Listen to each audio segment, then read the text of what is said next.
All right, ladies and gentlemen, welcome to the show. We are back on Monday Night Mayhem, and hold on, I would like to post an announcement to you guys about us being live.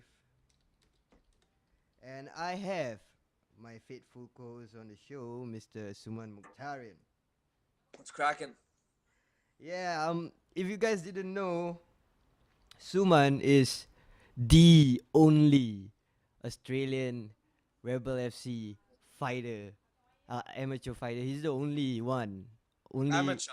Yeah. yeah, only one. Like the rest are all Singaporeans, and he's the only Australian fighter. Okay, Suman, maybe before we start talking about the heavy stuff, why do you think?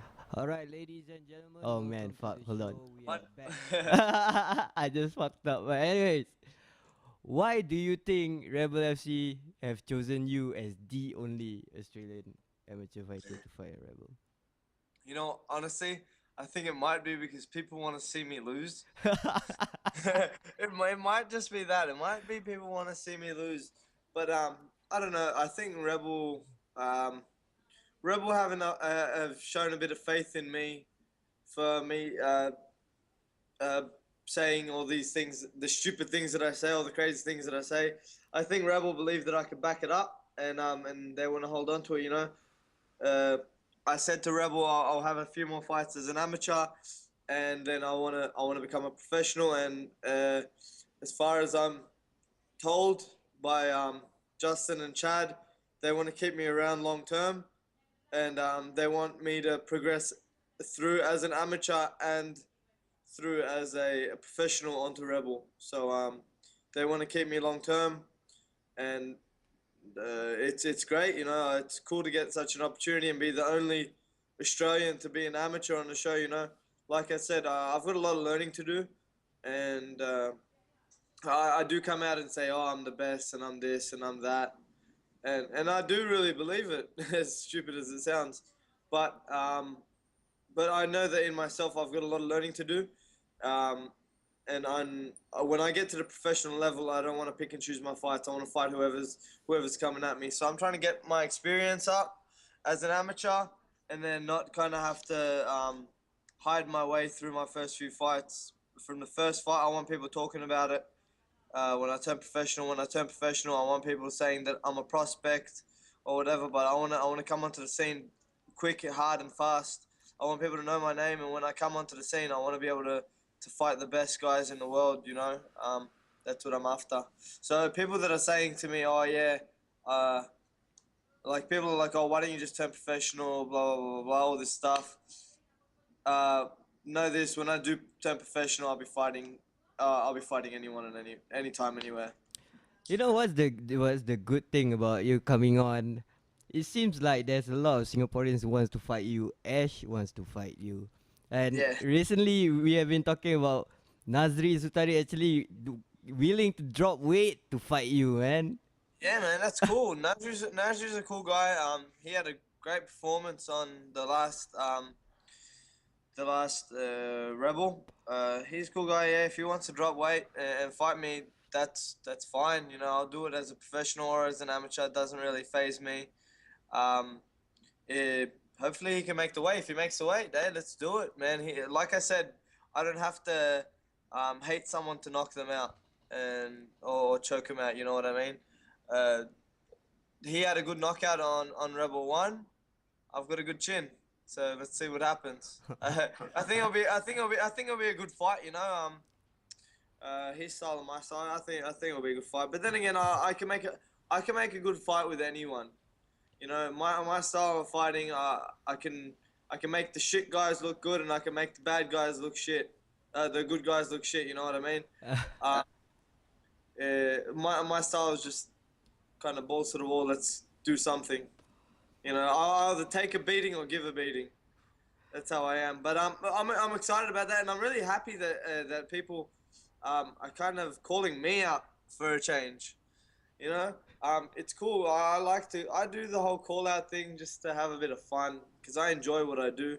And it's cool that other people do that because if they do that, then that means that they my name's in their head. You know, I've always obviously got under someone's skin, or there's something that they think they can exploit, or something like that. It's good. It's getting my name out there. So I encourage the people calling me out. Um, so let's just see if everyone can back up what they say. All right, man. Because That's great. let me tell you something. The last Rebel, like I said, whether people believe me or not, I took the last fight on 2 days' notice. I cut all that weight, and not many people gave me much credit. Or like people that knew me knew what I was gonna do, but I even had like people like Chad saying, "Hey man, our guy's real good. Are you sure you want to take this? It's a step up in competition." Blah blah blah blah. And I kept telling people, you know, I want, I do, and then people said he'd had all these kickboxing, salat fights. He's this in jiu-jitsu, that in jiu-jitsu. So I had a lot of people not believing in me. But the most important person that I could ask to believe in me did, and that was myself. So and the last Rebel, I believed that I could win. First round, I went out there and I dominated. In my opinion, like I ended the first round very strong. I thought I was close to finishing the fight in the first round. Second round, he came back. He showed me his techniques, you know. And in the third round, I showed everyone again how big my heart is. And that's something that you'll see from me every time in the cage. So whether I'm happy that Rebel's given me the opportunity, and it's going to happen time and time again. You won't be able to put me down without knowing that you're in a fight. Yeah, I'm just pretty bummed that I got 7 fights instead of 8 because Nazri's opponent pulled out. Oh, really? Yeah. Yeah, well, man, hey, if I was, well, not me personally, but if I was any other guy in Singapore wanting to fight Nazri, I wouldn't want to do it either. Nazri's a beast, honestly. He is a little tank. The way I look at him, short, stocky, hits hard. You know, he makes for a tough fight for anyone. You know, he's not about got a good wrestle on him, and he really loves that dirty box. He really likes to get into the thick of it. So yeah, man, I'm not really surprised that someone pulled out on him. It's just a shame that we can't find anyone to replace him. Now, when is the date for the fight? It's this weekend coming up, right? Yep, it's this weekend. It's a preview for UFC 172. Well, if hey, I'm just saying, just for fun, right? Hey, Chad, if you want to pay for my ticket to come out to Singapore, I'll fight Nazri. Wow. Yeah, you know, I know it's not gonna happen. It's 5 days, and I gotta do all these, my passport and everything. But hey, if there's a way to make that happen, I'd take that fight on short notice. At 70 as well. Wow. Okay. Okay. We'll see if we can make that happen, despite how impossible it is. But you know, miracles happen on this show. Hey, it's star attraction. All right, man. Anyways, last week I've been doing one FC fighter call outs, and I called out Edward Folayang and Bibiano Fernandez and Ueda, and Folayang actually replied, and the article is out. So Filipinos out there who loves to see how Folayang struts his stuff in the cage, take a look at how he answers the questions in his lead up to the fight with Boku. And talking about that, this week I'm calling out Joshua Alvarez, Rey Docyogen, and of course Robert Ruthless Lisita. And if you guys are free to do an interview this week, just text me up on Facebook, and your article will be out before the next Monday Night Mayhem or on the show itself. All right, let's go on to the heavy stuff. Let's go on to TUF Finale first. What do we have on TUF Finale? I don't know where to start. Let's go for Sam Stout's KJ Noons. Oh man. Now I was a bit confused as to why it went from 155 to 170. I never really found out why. Do you know why? I don't know why. All right, well, that's pretty odd. But hey, if neither of them need to cut weight, then great. Sam Stout, as everyone knows, is a banger. He comes out to strike, looks to keep it standing, and has good stand-up skills. KJ Noons, known as the professional boxer, you know, has dynamite in his hands, and he showed that. He showed that when he fought. I think it was like 29 seconds or something. He gave a right hand and put Sam Stout out. Put him out so bad that he was guillotining the ref. Yep. Um, Man, that's probably one of the funniest things I've seen in a long time in MMA. But it just shows how out of it you can be when you get hit with some dynamite. When you get knocked around like that, you have no idea what you're grabbing onto, but you're holding onto something. It's crazy that he got knocked out. Like, he did get knocked out. That's a KO, right? Yep. So the way he got knocked out, he came back once he got hit a few times. Now he's come back, and I'll tell you, he doesn't remember a thing of getting back up. I can guarantee you that he does not remember a thing about getting back up, and he probably doesn't even remember grabbing a hold of the referee. But one thing that kicked in was second nature to an MMA fighter. Now, when you practice things over and over and over again, you then have to stop thinking about it when you do it. So like you say, for instance, a real good kickboxer knows that when a certain kick comes, they check it in a certain way or something like that. I'm just saying, for instance. Now, I'm not saying when he gets knocked out this happens, but because he's done so much MMA training, when he got knocked out, he thought he was still fighting, so he just grabbed onto someone and grabbed onto a guillotine without even thinking. So it shows how, like, in someone's brain mixed martial arts is. He didn't freak out or anything, just got back up and tried to grab a hold of a guillotine, which is pretty cool. As much as people wouldn't think that's cool, I think that's cool. I think that's fucking hilarious, dude. Like, it was in the morning and I just woke up and I saw that and it just fucking woke me up, man. Let's go on to Akira Poye. Like we talked about this matchmaking. Like, I I never expected more than that. I expected Poye to just kill Akira, and he did. But what you said was good. That they did put on an exciting fight. Yeah, and we said that. We said that they would put on. Hey, if you watched the last Ultimate Fighter, everyone knows one Ultimate Fighter 14, I think it was. We know that Akira bangs, man. We know that Akira goes out there and he throws it. He's got power in his hands and he throws it. Now, on a scale of things, if you want to look at rankings, they are so far apart. Mm-hmm. And I think the fight didn't make sense at all to put them two together. But you know what it did make sense in? It made sense in an exciting fight. Like I said, the UFC probably have something in their mind of what's going to happen.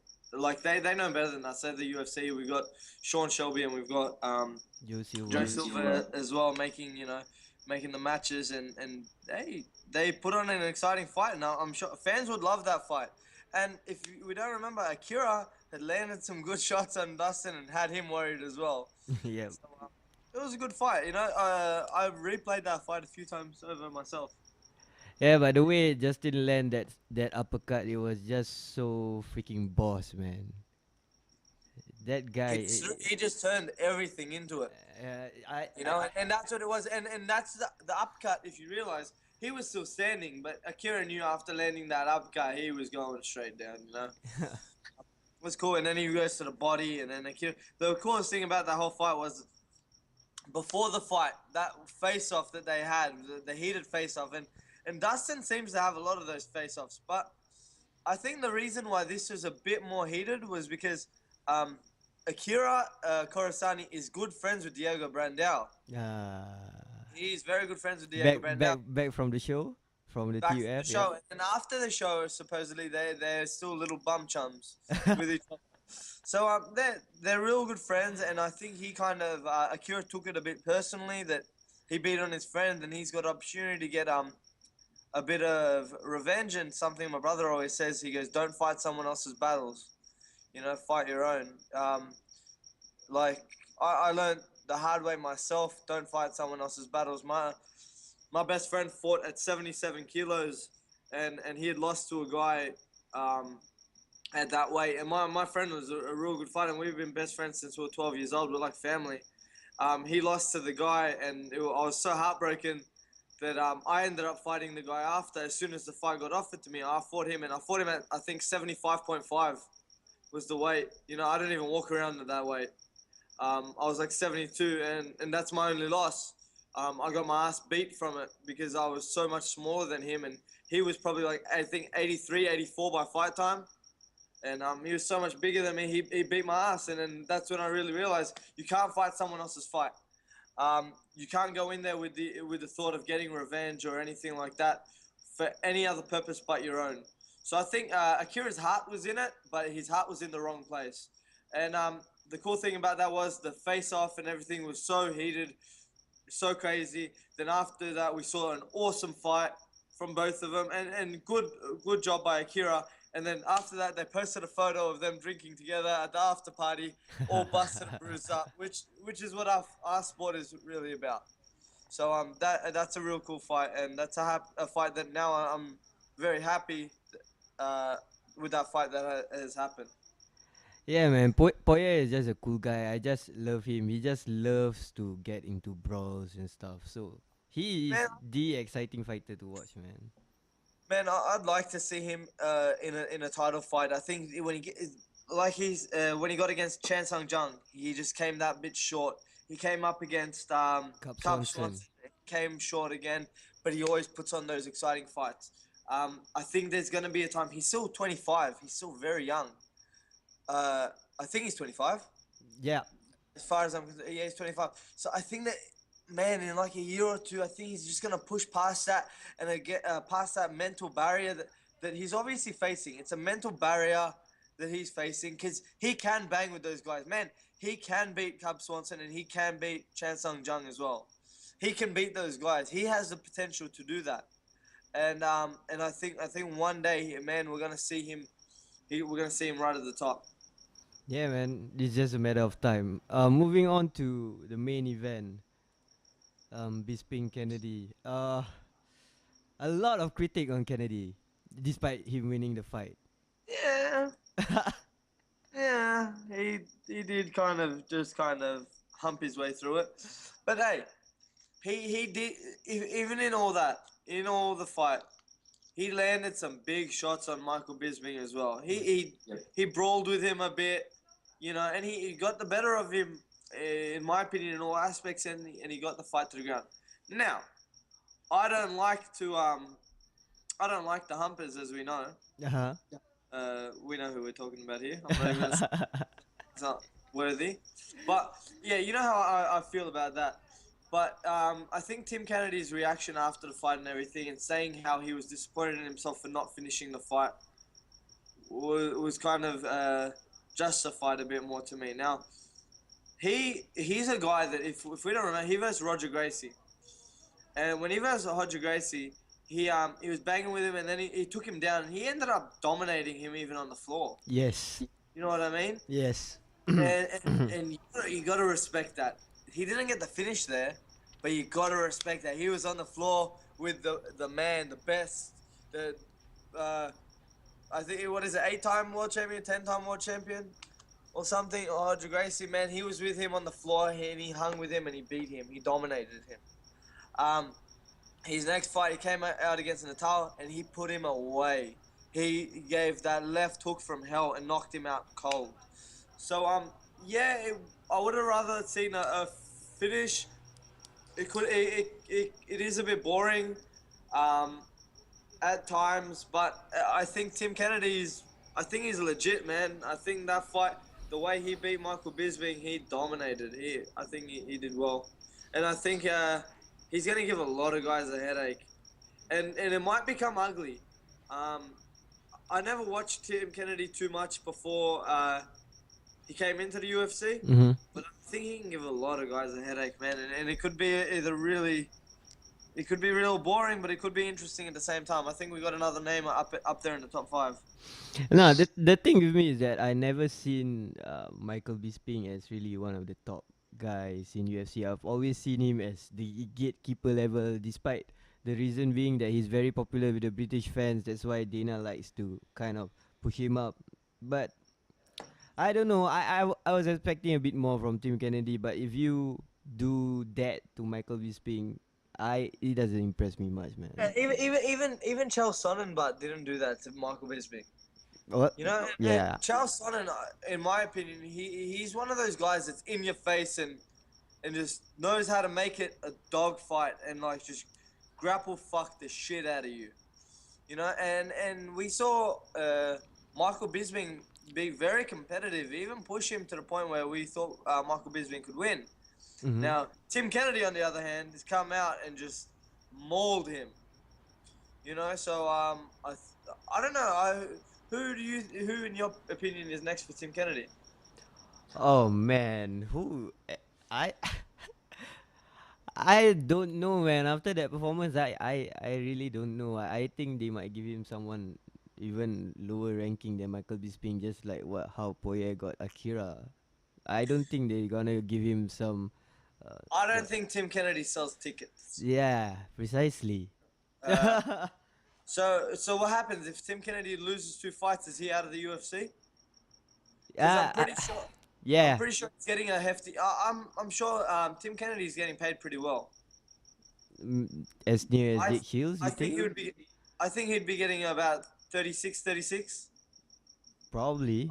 30, 30. Yeah, I think he'd be in that range. And man, um, if he can't bring that much money in the door, I don't think the UFC will keep him. So I think he needs to do what he has to do to win. Well, This his selling point is that he's military, man. So Yeah, man. yeah, So is Liz Moosh. fight, but yeah, fight for the troops. You know, UFC need guys like him, so he still Man, could work. I think we're past that point. No one really cares that he was military. Like, one thing I hate is they keep using it and they keep pushing that whole military thing and like, man, I don't care. Fight. You know, like it's cool, like it's great. He serves his country, you know, real great. But I think too many guys use that as a ploy to get fans. You know, like I think I only liked it kind of when Brian Stan was doing it at the start, and then it kind of got a bit old. And then Brian Stan left, and then there was like Liz Camus. She's tough as she was in the military, and I found out she was like a helicopter engineer or some shit. I want to see her with a gun, like in the line of battle, not fixing a helicopter. You know, for all we know, he was fixing Tim Kennedy was fixing light bulbs or some shit. I don't know. But the culture in the US won't change. They have this patriotic culture whereby they looked up to the military. I don't know how about in Australia. Do Australians Man, look up to their? not as much as Americans do, man. Mhm. Not as much as Americans. Like, listen, I respect anyone who everyone knows I'm not a big fan of police. Alright? I'm not a big fan of authority. Right? All right. My gym is next door to a police station. Okay. So yeah, my gym is directly next door. We're like linked to a police station. So anything that I'm saying right now is probably being bugged and but I don't like police. You know, not because I've just seen what they're like, and it's like that across the whole world. But you got to respect anyone who's in that line of work. You know, firefighters, police. But at the same time, I respect a pilot more than I respect like a police officer. You know what I mean? So you got to respect anyone in a line of work where they're responsible. But it's on how they use that responsibility. Now, we don't really know. I'm not trying to say anything bad about Tim Kennedy or about Americans or anything like that. Uh-huh. But man, I know a lot of police officers that are just fat, lazy losers that sit behind the desk and don't do shit. You know, they've never drawn a gun and they would not know how to use a gun if it fucking smacked them in the head. You know, and I know guys in the Army of Australia who I'm like, holy shit, I would kick you so hard in the nuts, and you would not know how to defend yourself. Like I know guys in the military of Australia, and I laugh, and I'm like, man, this guy is hopeless. He was a loser from school who just doesn't know anything, has no drive in him, no power, no nothing. And you know what? They come on their leave after a year of being there and they do all this talking, but I still see the same little bitch I saw inside. Yeah, I see people from my school that have become police officers, and I look them in the eyes after, and I'm like, you know what? You're still the same little bitch you were at school. You know, and that's how I see it. Like, just because they said they were doing this and doing that, um, doesn't mean that they were right there and doing it. Now, if you were doing it, great, good on you and good on your country. Stop saying it.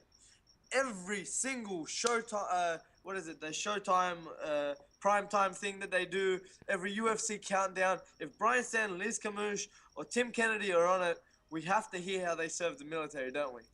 We have to see photos of them in the military. Okay, we get it. Work past that now. All right, you're in the UFC. You're a UFC fighter. Let's see how your day was at training. That's all I want to see now. You know what I mean? People will kill me for that. Americans will hate me for that. But good on you guys. You know, like, hey, like I said, I respect you guys. Just tell me once. I get the point. You know, it's like that guy that goes to a bar every five. Like if I was an MMA fighter, and I'm in a bar, and I tell someone every 5 minutes. So the last time I was in the cage, right? What happened was that this and this and happened, and then like 10 minutes later, subjects changed. Yep, that's exactly like my last MMA fight or something like that. We get the point. You're an MMA fighter. Shut the fuck up. You know? So, and I see that from fighters as well. So it's not just the people in the military. It's fighters as well. Guys, we get the point. Shut up. Yeah, man. Talking about that, I have the same problem as well because as a journalist and when I'm interviewing fighters, I would like to try to make questions whereby other interviewers haven't asked before. So if I would like to say things like, okay, what do you think about your next fight, or how do you think you're gonna win him? And every fighter would give me the same boring answer whereby saying, oh, I'm training hard, I'm prepared, I'm ready, I'm gonna knock the fuck out of that guy.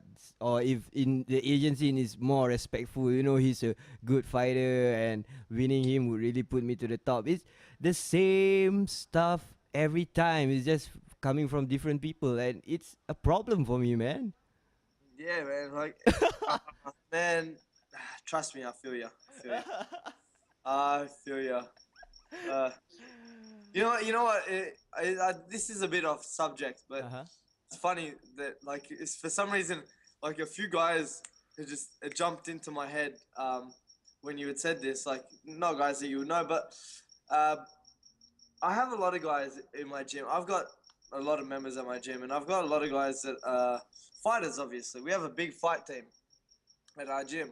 Now we have a lot of guys that are good fighters, and but they haven't fought before, right? They haven't fought yet. And then I've got a few guys that aren't that great, and that's all right, they just do it as a hobby. But then they ask, and they come up and they're like, yeah, I really want to fight. The first question I ask all of them is, how do you expect to win your fight? Now, it's funny when I have a jiu-jitsu guy who's like probably a jiu-jitsu blue or purple belt, who's never done a striking class or a wrestling class, just wants to do an MMA fight. And they go, how do you think you're going to win? And they turn around to me and they go, I'm going to win by knockout. And I'm like, man, don't you have anything better to say than knockout? Now, I've got some guys who are natural freaks, right? Like, they're white belts in jits. They don't do striking. They do the classes, but it just seems like they're not real good at anything. But then you put them in sparring and you put them in a fight and they do really well, But I always tell my guys, I tell my guys, you have to finish fights. That's the number one thing I put into their head. I want all my guys to finish fights. And I say to some of them, I'm like, how do you expect to win your fight? And some of the things that they come up with are just amazing. Like, I just think that they've been watching a movie and they've come up with something, like they watched the movie Warrior. They're like, yeah, man, I'm going to be choking my brother out from behind. And he's telling him, just tap, and then he goes to sleep. They just come up with some shit. That is the funniest people in the world, man. Like, the things that they have in their head. It's hilarious. Yeah, I would love to write something like that, man. Like I remember Matt Mitrion was saying something like, I'm gonna take him down and I'm gonna make him pregnant. basically, yeah, That's funny. right. That's funny and that's cool, and Yeah. and people get the thoughts in their head. Yeah, he's going to fuck him to death in on the ground. You know, like that's Kind of creative and the cool, whole man. Mike Tyson, I'll fuck you till you love me, faggot. That type of thing. It doesn't really make sense, and he's probably not gonna really do it. But you know, it's Mike Tyson saying it, so you kind of get a bit worried. You know, Oh it's kind of like man. that. The things that come out. You know what? But it's the things that come out of your mouth sometimes when you're angry. You know, I've been pissed off sometimes, like at my girlfriend or something. And I've said some pretty crazy shit. And then she'll like look at me straight after, and she was like, "What the fuck was up with that?" And I'm like, "I don't even know. I'm just angry. Leave me alone." You know? But hey, fighters are interesting people. That's why most of us aren't too smart. All right, man, that's great, man. Moving on from TUF finale to the latest TUF episode. You saw the kneebar? The what? The The knee bar. kneebar, Oh man, that a knee bar from like a half, like a half guard. Yeah, quarter. It was a quarter guard turned into a half guard, turned back into a quarter guard, and a knee bar, and it was on Nordin Taleb. yeah. Man, that knee bar. I thought he had snapped his knee. I go, there we go. There's a career gone. There's an ACL, an MCL, a meniscus, everything gone. And he got out of it and stood up and fought. Um, in case anyone didn't know, Nordin was on The Ultimate Fighter, Australia and Canada. Now he lost to Tyler Manawara. He was brought back to fight in the 32-man eliminator on the next season of The Ultimate Fighter with Penn and Edgar, and he lost to a guy that was real tough, awesome fight too, man. He lost again, and before, because I knew that he was on the next season of TUF. I knew that he was on this season, and I was wondering why he was on the Ultimate Fighter finale. So I'm looking at the finale, and I'm like, hey, man, Nordin's fighting, but he's on the Ultimate Fighter. That must mean that he doesn't make it through. Uh huh. So I'm like, man, a guy that's missed 2 opportunities is now in the UFC. Man, I do not blame the UFC at all for having him in and giving him an extra chance. He's obviously got something in him, and he did get a win against Vic Darchinyan. Mm-hmm. So man, hey, you lose once, you lose twice, you might get a third chance, and third time's a charm. No, but let's talk about this technique. Actually, I've seen this technique before in a smaller amateur show. I think it was like a year back. Exactly the same move. You guys practice this in training? Yeah, kind of. I know the move as well, but it's one of those moves that we practice it, but we will practice that maybe once or twice a year for us. You know, like it's I find it's one of those moves that are real hard Pull off. to pull off. Yeah, I don't know. I just don't really like it, and I've had a few guys try that to me, and I've got a bit of a trick that I do to them, and it works for me. Every time someone does that to me, I guillotine the fuck out of them. Even with your head being that low, I find a way to wrap my neck or my arms around their neck, and I seem to try and rip their neck off, because I do not like people going for my legs. Like, I don't mind in a fight. If you go for my legs, yeah, good on you. Please commit 2 of your hands to one of my legs so I can punch you in the face. But in training, I don't like it. So I don't really go for it. I go for heel hooks. I won't ever pull a heel hook. I don't need someone to tap for me to know that I got a heel hook or a knee bar or anything like that. I don't like to mess around with the legs too much. If I get a leg lock on, the only leg lock I really put on people in training, calf crushes, just because I find them funny. But other than I don't like to mess around with the knee, so we do see people doing them in practice, and a couple guys in our gym practice them more than others. Not really my style, but hey, if you can pull it off, pull it off. As long as you don't lose your position at any stage or something like that. That's all I go. I go for position before submission, and I go for position before strike. So I go position, strike, submission. That's my way of working things. So hey, if you're on the bottom, you're in half guard, you go for something like that, and you end up on top. Good on you. You just swept them. Doesn't even matter about the knee bar. You just landed on top. All right, man.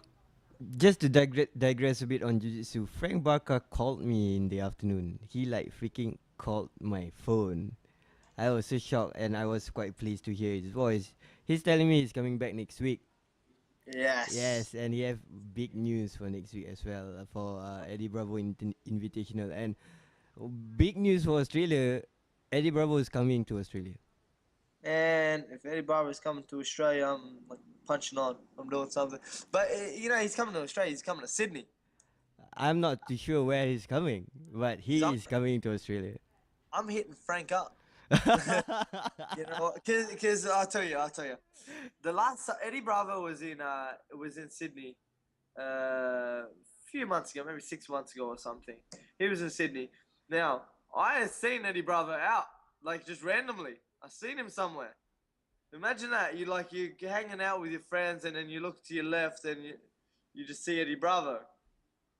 And I was like a bit like holy shit. And I looked over at my brother and I'm like, oh man, that's Eddie Bravo. And we're a bit starstruck. Now, I'm not the type of person to ever go up to someone. Even if I saw Hoyler Gracie, I would never go up to him and say, "Oh my fucking god, you're Hoyler Gracie." I'm not that type of guy. I let the stars kind of be themselves. They deserve to kind of be able to go play. Hey, Eddie knew I was looking at him. Eddie saw me. I was standing right next to him, and then I look on the other side of Eddie, and I see like a rival coach from another gym. And my heart just broke. I was like, I hate this guy so much. Right? And then I see Eddie with him, and they're like full like best friends and they're pals and all this shit. And I'm just like, oh my god, if Eddie ever came, he would never do a seminar at my gym because this guy does have a bit of power in the Australian MMA scene, like as a coach, and he's got a great gym and everything. So I think that Eddie will kind of stick with who he knows, which actually breaks my heart. But I'm gonna hit Frank up. I'm gonna hit him up about this. Now, before I break the news when Eddie is coming, when are you going to Phuket to train? Can we have a specific date? Who said I'm going to Phuket? You're not going to Phuket? Yeah, I am. I'm going on the 7th of July. May I ask why you ask? Okay, that's good because July means that's good because I thought you were going at June because Eddie Bravo is coming to Australia in June. No, I'm going in July. I'm going. My number one priority before my own fights is always my other guys' fights. Now I have a lot of guys fighting. I have a lot of guys fighting before that. You know, I've got Trent, who's got 2 Australian title fights, in kickboxing and Muay Thai. You know, I've got like a few young guys. I've got James Jumanji in the gym. He's having a fight. I've got my brothers fighting, and the gym is real busy, so I look out for their fights, and I kind of always work my schedule around them. You know, they come first to me, and so that's how I've planned my trip. Everything's gonna be over. There'll be a month of no fights in Australia for Australian top team, because my guys don't fight if I'm not around. It's just it's not something of my choice even. It's a lot of guys don't like to fight if I'm not there. So there'll be a month off fighting there, and that way they can support me. And I've got a big team coming up. I don't have a big team. I've got my kickboxing coach, and Sam K also coming to Thailand with me. They'll be at Rebel with me as well. And we'll have Amy Adam. She'll be in Thailand with me. She'll be at Rebel as well. And unfortunately, my girlfriend will be there as well. Yeah. I would love to dig stories about you from your girlfriend. Yeah, trust me. My girlfriend actually, she went through my Facebook, cause she trains at my gym, obviously, and she's a jiu-jitsu ace. She's better than me sometimes, so kind of gets under my skin. But nah, she came and she's a receptionist at my gym as well. So she got behind the desk and she went onto my my Facebook was up. And then she's like, "Oh, you got a message?" I'm like, "From who?" She goes, "Oh, your best friend." But she said it so jealous, like she was so jealous of it. And then I came over to the computer and I saw it was a message from you. So you know what? Honestly, I'm not even kidding. she fucking hates it. I'm sitting in bed with her at like 1 o'clock at night, and I'm like playing on my phone. She's like, and she's talking, and she's telling me how her day was, or how he was at work, and all this stuff. And then she's like, "Are you even fucking listening to me?" And I'm like, "Oh, what? Sorry, what was that?" You know? And she's like, "Are you fucking messaging Muhammad again?" I'm like, "Yeah, we're talking. Leave me alone." You know? Dude, And spreading drama, man. I just keep telling her she wouldn't understand. Oh She my goes, "No, god. I don't understand." Oh my god. I So think, she's got a lot to say to you. yeah, I think she hates me, man. But you know, my girlfriend's never seen me fight. So, Oh, okay. yeah, man, like we've been together for nearly a year, and she's never seen me fight. Like I've had fights when I've been with her, but she's just she's a bit of a crier. So I don't know how that's gonna do for her MMA debut. So I don't know. But yeah, she'll be training in Thailand as well. So hopefully one day we can see her fighting on Rebel. That'd be awesome, man. But I don't know how I, you're gonna do I'll after the show. tell you one thing. I'll tell you one thing. If Uh-huh. she grapples against May, or you should put her to sleep. Wow. Okay. Is that another call out? That's not a call out. You know? My girlfriend's young. She's not an MMA fighter. But hey, if they went into a jiu-jitsu match, my girlfriend will pump her. You know, May's probably stronger, but hey, girlfriend's good. And my girlfriend will beat your girlfriend up. You know what I mean? See, I'm getting defensive on it. Nah, she's cool. May, you're great too, but can't say the same about your trainer. Oh man, you guys. Okay, from girl stuff to UFC girls, Tate Kamush. You, yeah, from coming from a Tate fan like you, what do you think? I think yes, Tate won the third round, but first and second, Yeah, she lost the first round. We know that. mm-hmm. The second round, it seemed like she was losing, but it was a good. I think it was a good decision. Now, it wouldn't seem like the decision that's usually made. Why? Because Kamush was the one who got the takedown. She was on top, kind of holding onto her legs. But if we don't realize, even though I feel in the second round, Tate was getting the better of the striking. She got put against the fence, and they kind of went into a bit of a scramble. Ended up getting taken down. Now, Kamush was at her legs. And what Tate did was Tate was constantly hitting her. She was constantly elbowing her and constantly landing damage when Kamush wasn't. Tate was working. Tate got a guillotine on, so that seemed like it was closer to finishing it, and she got the sweep at the end as well. So I think that if we were judging by damage done and who was closer to finishing the fight in the second round, I think that it would be Tate. So it's good to see the judges see that and not just a takedown. Because I think, even though a takedown is huge, I think sometimes it's overemphasized in MMA. Yeah, that's true.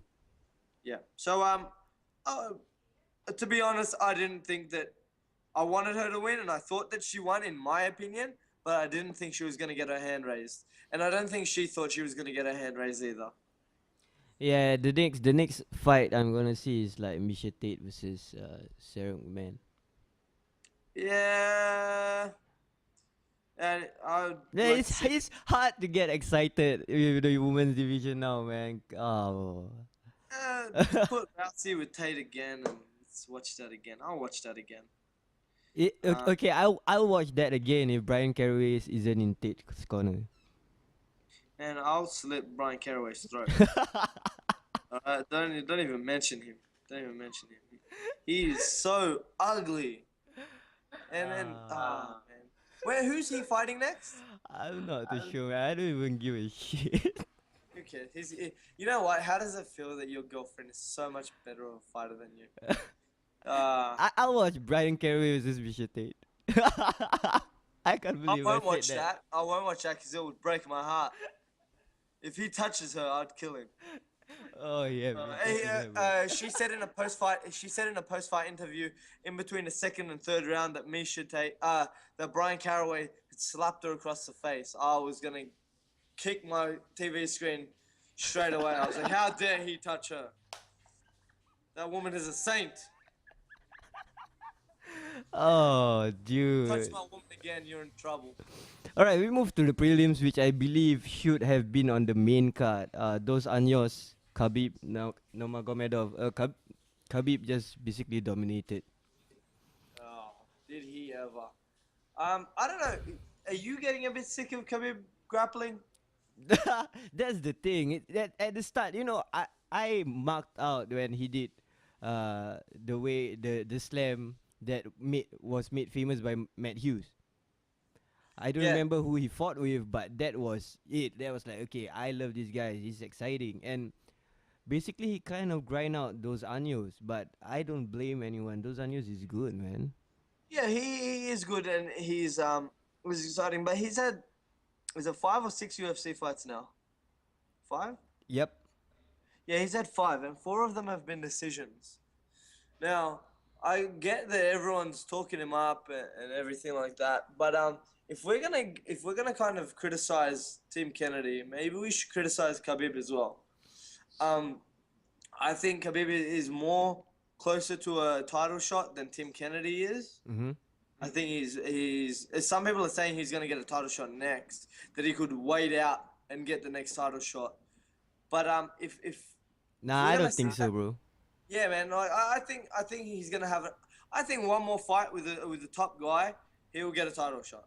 You Yeah, know, yeah. Maybe I think they're gonna set up one pretty boring fight if Bendo beats who that guy, the other Russian dude.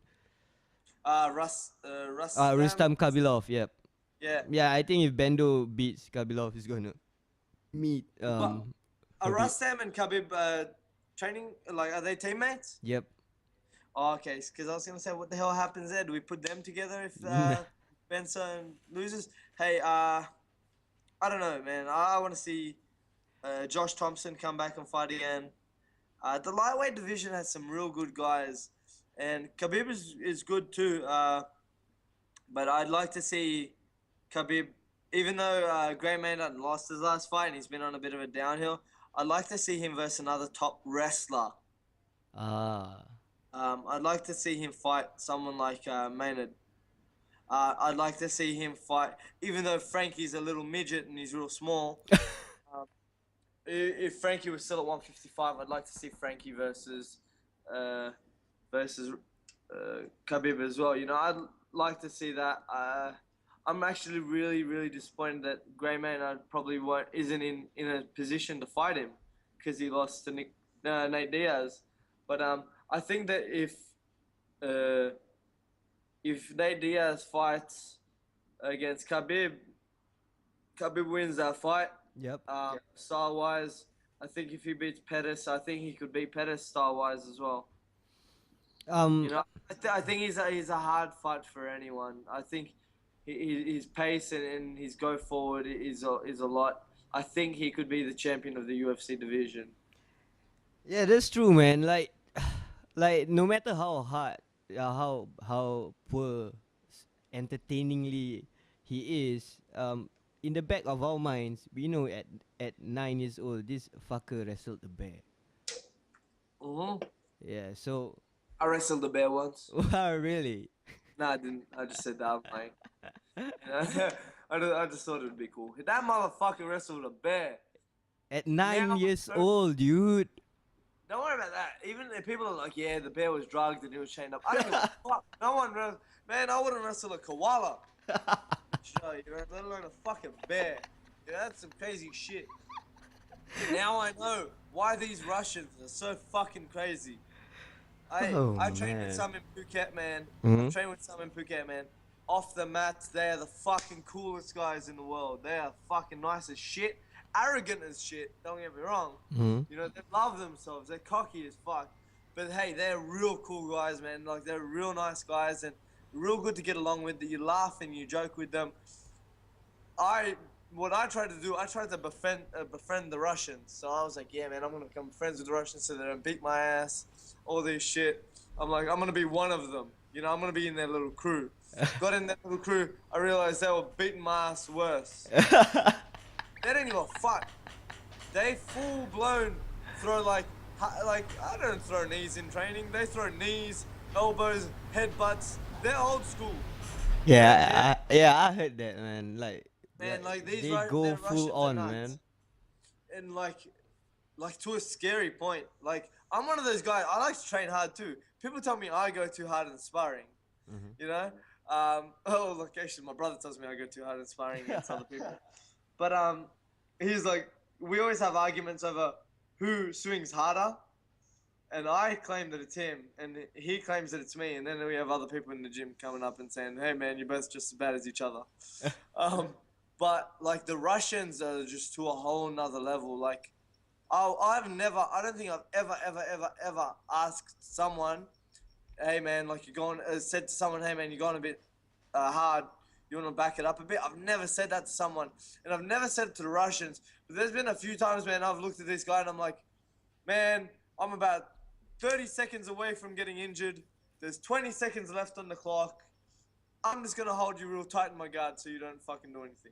You Not know? talking about that, bro. There was a time when it was quite hot in social media about stupid sparring and the lack of it, and that's why some of the fighters become successful. So I would like to hear your opinion on that.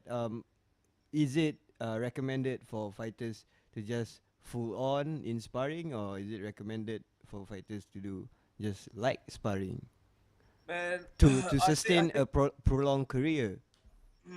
I think there's a time for both of them. All right, like I think now I'll just say, man, I've got a lot of injuries. You know, like but every fighter has injuries. I've got no like major serious injuries, but if you look at me from head to toe, I'll name you about 30 injuries. You know, and it's probably from hard sparring, and hard rolling, and hard all this and hard that. So I'm looking at like more now. You know, I'm gonna kind of lighten up on the sparring and things like that. But I think if you don't experience those hard, grueling sparring sessions, you're not prepared for it when it happens in a fight. You got to be able to get your ass beaten, pick yourself back up. That doesn't necessarily mean give your partner brain damage, but you need to go hard. Like I remember we were doing drills with the boys the other week, and we have a lot of good wrestlers at our gym. You know, we got like 5 Iranian national wrestlers, and we got all these good BJJ guys, and some real good stand-up guys and everything. Dude, we got a good mix of guys. Now, we had a guy who was just having his way. We were doing a bit of shark tanking, and it got to, I think the other guy was doing his fifth 5-minute round in the shark tanking, and when he was doing it, and he was on the other guy was on the bottom. The guy on top was kind of tapping him and tapping him and tapping him. Now, what I said to him, I go, man, if you keep tapping him like that, he's not gonna feel an urgency to move. If Ah, you know what I mean? yep. If I'm getting tapped like that, I won't realize the severity of the situation I'm in. You know what I mean? So I'm like, man, I'm not telling you to cut this guy or hurt him, but hit him and let him know that he has to fucking move. Even if you've got to fucking punch him in the face and say, hey, man, move your fucking ass. Otherwise, I'm going to beat you a bit more, right? I think you need to experience that before a fight and not in a fight. Because when it happens in a fight, you kind of freak out and you never know how a person reacts. It's like a person, some people think they're real good with blood. And then they get into a fight, they get cut, and they freak out and they start crying like Joe Stevenson. You know what I mean? Like, some people have it in them, and some people don't for the blood. Now, some people will get bashed on the floor, and they'll find their way to get back up, or do something, or submit, or sweep.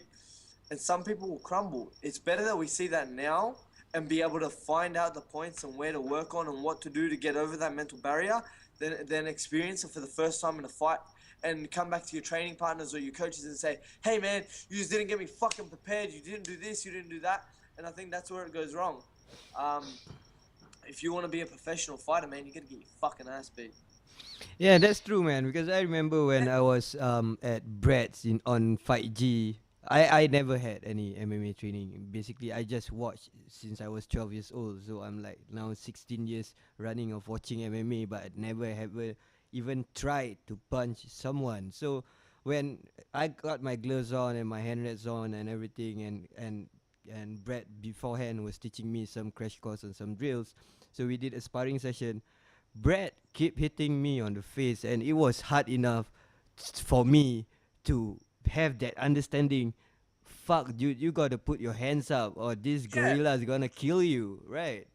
Yeah, man. Like, if a first no, if a first timer or even like, I'll scope someone out when they're doing their first class or they've been training for a few weeks.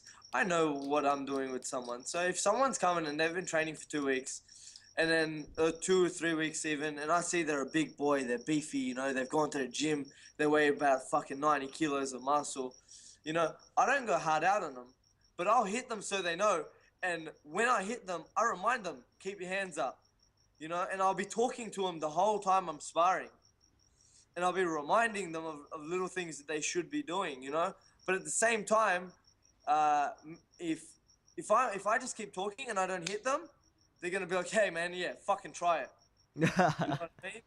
So the funniest reaction I can ever get out of someone is by giving them a quick jab in the face, and then you know what it is? It's not an anger that comes on their face. It's a smile of, oh shit, I just got hit with that. Oh shit, and they get embarrassed of how many times they got hit with it. So hey, maybe I should keep my fucking hands up or move my head. Yep. You know what I mean? So I think you need to experience it. Now, guys like Johnny Hendricks and Robbie Lawler have come out and said, hey man, we don't do any hard sparring before my fights anymore. Johnny Hendricks is fucking lying because I've seen his fucking tapes. I've watched them. He beats the fuck out of his sparring partners. Right? Now, Robbie Lawler, on the other hand, I haven't seen too many videos of him sparring. He says he hasn't sparred in 7 years. Now, let's remember, Robbie Lawler has been fucking fighting for about fucking 15 years or something. I don't know. 12 years has been in the UFC. Yep. Let alone. Now, I think if you've done all those hard sparring sessions and things like that, yeah, you've kind of learned where you're good, where you're not. And you've got the experience of not needing to spar maybe. But us as amateurs or up and coming professionals, I think we need to experience the hard, grueling sessions of sparring to know how far we can push ourselves. It's like people in training, when some people say to me they're real scared to get choked out and put to sleep. And I say to them, man, like, just go with it, you know, just one time, don't tap, let someone put you to sleep. And I say that to a lot of people. I'm like, just let them put you to sleep. And it's a joke that we always have in the gym. If we see our professor rolling with someone, we'll just yell, just don't tap, no matter what it is. We'll be laughing, well, don't tap, man. And we'll say that. But I think it's good to see how hard you can push your threshold. See how tight you can hold, how long you can hold the guillotine, how long you can hold a head and arm choke, a triangle. If you never test it out and push it, you'll never know. If you just tap easy, when you get into a fight, it's real easy to tap. You know what I mean? And I don't like to tap in training. Everyone says it's good to tap, and I'll tap where I need to, but man, you will not get a tap out of me unless I'm near death. You know what I mean? That's how it is for me. You know why? It's not because of my ego or anything like that. It has nothing to do with the other person. I do this with my instructor's a black belt who is a world champion. You know, it's not an ego or an arrogance thing. When I roll against him, unless my head is about to pop off and purple, or unless I'm going to sleep, I don't tap. I don't tap easy for nothing, and I do my best to get out of it because I want to know how far I can push my body and how long I can hold on to something for. And unless your limbs are about to snap, dude. Hey man, with arm bars and things, yeah, I'm not silly. I'll tap. But it's more chokes. I see some people in chokes, and I'm like, hey man, fuck, they just tap real quick. But you know who I'll give credit to? Liz Carmouche. She was in a rear naked choke. Yep. Like, man, full fucking blown. And that is the evidence of a person who in training has pushed themselves and knew that they could get out of it. Because you know why? She didn't just give up and hope for Miesha to get tired. She kept working. You could see she kept working to get out of the choke and trying to pull the arm away. So that's a benefit I find that she got from training. Yeah, like that's a very good thing to hear, man. But just an advice to those out there: if you do not have a proper instructor, or you're just playing around with your friends doing a rear naked choke, do not. I stress do not. People actually, there was a case where one guy choked the other guy out and he died because the other guy doesn't know when to let go. Yeah, see, that's crazy. Yeah, Me, that's me, fucked up. I've put a lot of people to sleep, and I I used to like I'd never get freaked out, but then I used to be like, oh shit, man, what if this one doesn't wake up? You know what I mean? Yep. So but like I've gotten experience enough now. As soon as someone goes to sleep, my instructor doesn't even like rush over. My instructor would just kind of look at me, and I'll kind of walk over to their feet, shake their feet, roll them onto the side, make sure they're not swallowing on their tongue, you know, and I'll be helping out, and then I'll just be sitting over them. And I think that's something you get with experience. Unless you're experienced, unless you're the person you're rolling with is experienced, don't try and risk that shit. You don't try and prove anything, because if I get put to sleep by my instructor, he knows exactly the point where I'm asleep, and he'll know when to help me out. That's why, as well, with my kids, I emphasize on them that they are not allowed to do any of these moves unless it's in complete self-defense. You know, and I go, even self-defense. My kids have learned. People go to sleep and they kind of feel their body, and I've kind of taught them that, but even then they're still kids, and I tell them as much as they can, don't use any of these moves. And if I find out any of my kids do use these moves, then I would have to kind of put in some action. But like, thank God for now it hasn't had to happen. No one's had to really use these moves. Yeah, man, that's awesome to hear. Okay, let's get back to UFC. Um, Cerrone Barboza. Man, Cerrone is just like a shark. He smells blood. That's it. Man, the way he jumped on that back and he fucking took that choke was awesome. I thought it was a bit anticlimactic. Yeah, that's the word. Uh huh. Yeah, because man, the way Barboza came out and was swinging for him, Hmm. he came out and he was putting it on Cerrone, and then Cerrone landed a jab. Yeah, but that jab was so fucking quick, dude. Like even the Wait, what? gifs are not playing the frames correctly. It was quick, but like at the same time, I'm like, man, fucking take a shot. You know what I mean? Like, I'm always like, man, he went down to a jab, you know, and it might happen to me one day. You never know. Yeah. But it was like I wanted to see him get jabbed and like kind of wobble on his leg, and then cop a big right hand or a big shin kick to the head, and then get choked out. You know what I mean? It's like a jab. Damn it. Yeah. You expect it because you've seen his highlights. You've seen him knock people out with these mad head kicks. You're like, a Yep. jab. Man, I've seen people jab people in training. I want to see like a spinning back heel kick or some shit like opposite did to Adam. You know what I mean? And I think that's what even as cool as it was, it's like, oh man, that wasn't as cool as your last knockout. You know? So Cerrone's put himself in a bit of a position where we expect so much more from him. But hey, that was a cool knockout. And I love that he didn't go in to strike. He went straight in there for the submission, the safe choice, and he put him out. Yeah, it was just it's just so beautiful. I feel that's simple and effective. Yep. Yeah, I love to watch those crazy stuff like Showtime's Petty's jump from the cage kick and Barboza's spinning highlight kick knockout. But that for me is as beautiful as all the crazy moves out there in the UFC. Do you think we'll ever see that kick again? Showtime. Yeah. Yeah. Yeah, you reckon? Yep. Man. I'm waiting. I'm waiting for it. I'm waiting for it. Oh man, since the day he landed on Bando, like everyone has been trying to do it. Junior Dos Santos does it. Overeem does it in training. Like every fucking one wants to do Yeah, it with like the tank. Pettis has done some cool shit since then, you know, but none of them have landed like that one. You know, he's done the whole jump off the cage and knee, jump off the cage as Superman. We've seen it from Alan Belcher as well. Yeah. Seen the kind of switch like heel kick from him as well off the cage, but man, the way that one landed was perfect. Yeah, I reckon we'll see that. we will see. I love to see Pettis back again, and I'm kind of missing him right now. Yeah, I can't wait for him. I can't. You know what? That's a fight that I'm really looking forward to. Melendez and Pettis. Pettis. You know, I wouldn't look for even. I love Pettis. I'm a big Pettis fan. I'd love to see Pettis fight someone like him. I'd love to see Pettis fight Josh Thompson. I'd be real excited to see that fight. But I wouldn't be excited to see him fight Khabib.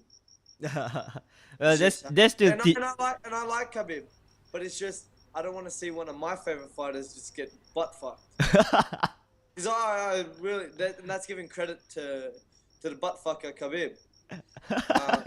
I reckon that he could beat Pettis, and I don't want to see that. Khabib the butt fucker. Anyways, let's move on to the main event. I think this is what I think. I think that there was so much hype about Brown that we forgot that fucking Fabricio Werdum is a badass. Yeah. Like he's just a fucking badass. He got knocked out in the first round. Went back up straight away. Went for a double leg. Man, and he's the first person to put Brown down. Yep. In saying all this, I like there was a game plan, and it was a good game plan from Fabricio Werdum. Don't do any takedowns against the cage, because we know exactly what he's gonna do. As soon as you put him against the cage and you go for a double, he's gonna elbow the shit out of your head. Yeah, yeah. So we know Fabricio Werdum came out with a game plan.